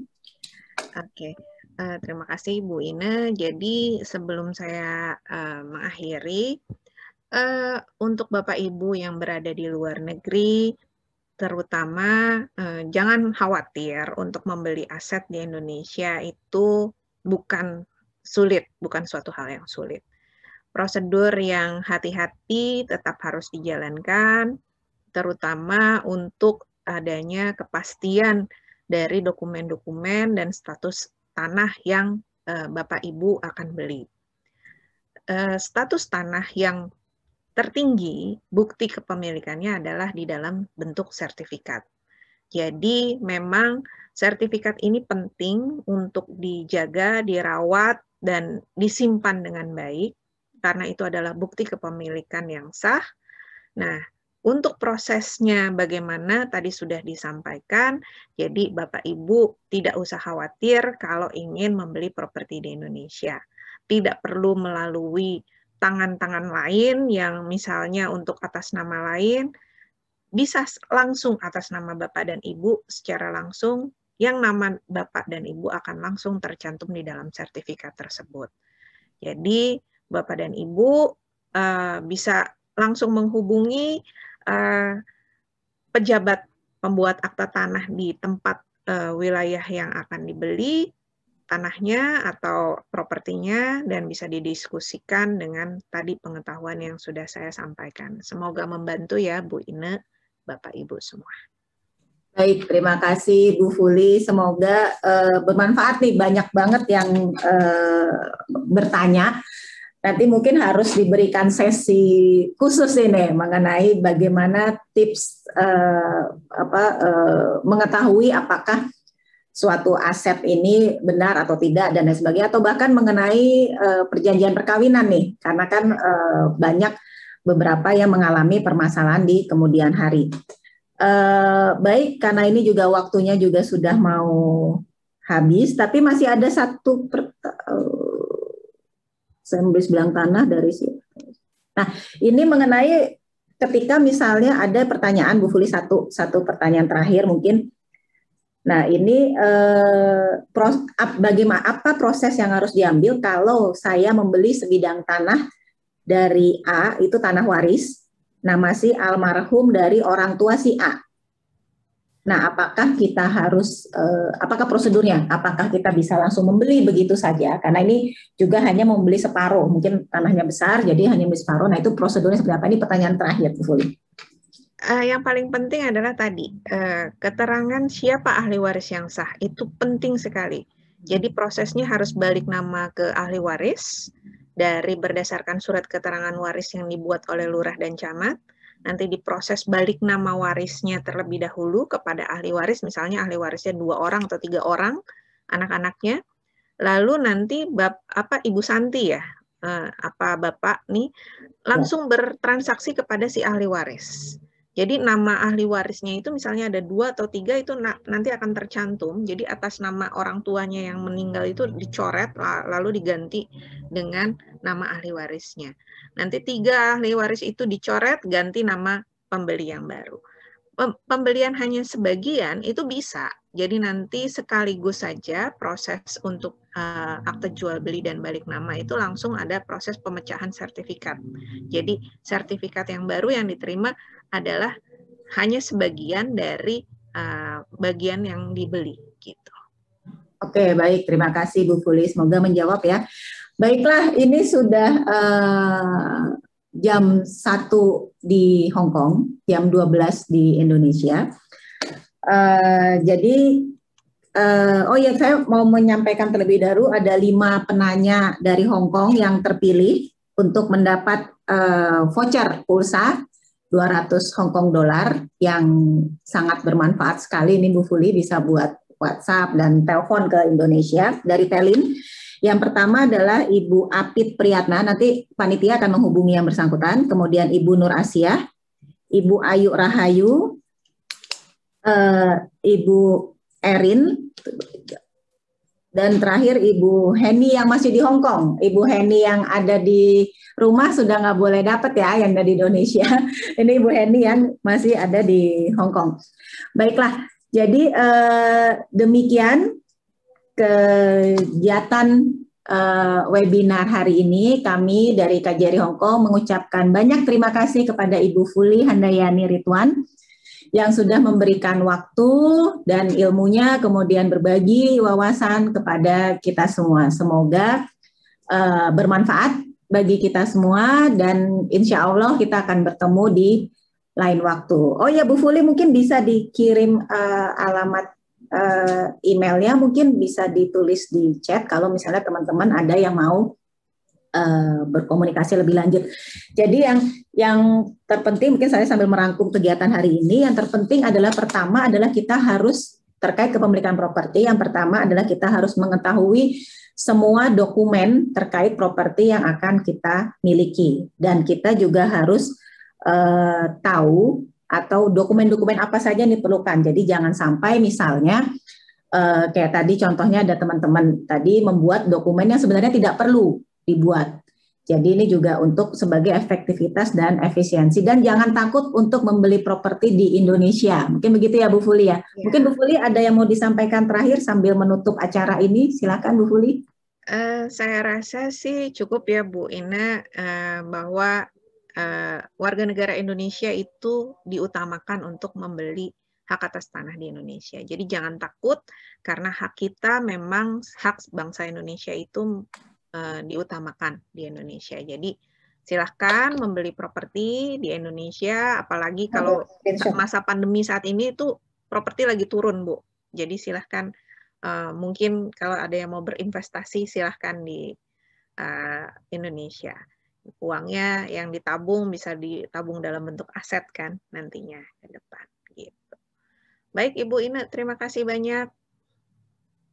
Baik, terima kasih Bu Fuli, dan di chat juga sudah Bu Fuli sudah mencatatkan alamat emailnya. Silahkan teman-teman jika mau yang ada yang mau berkomunikasi lebih lanjut atau berdiskusi lebih lanjut mengenai kegiatan hari ini.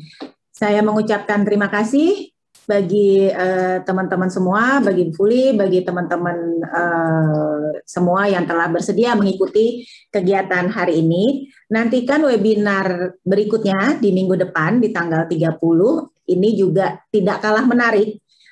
Kita akan menghadirkan narasumber yaitu Ketua Pengadilan Agama dari Mojokerto yang akan menjelaskan mengenai hukum perkawinan, kemudian hukum perceraian nantinya, kemudian hak asuh anak. Nah ini penting bagi kita juga untuk mengetahui dan sekalian berdiskusi dengan dengan narasumber yang tentunya sudah kompeten daripada kita bertanya ke A, B, C dan mendapat jawaban yang berbeda-beda. Nanti sebaiknya kita tanyakan langsung ke narasumbernya yang berkompeten. Jadi nantikan webinar berikutnya di tanggal 30 Mei 2021 di jam dan waktu yang sama.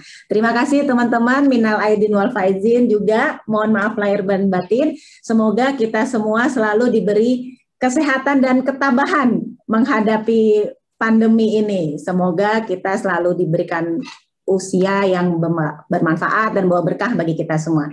Terima kasih. Wassalamualaikum warahmatullahi wabarakatuh. Terima kasih Bu Fuli. Terima kasih semuanya.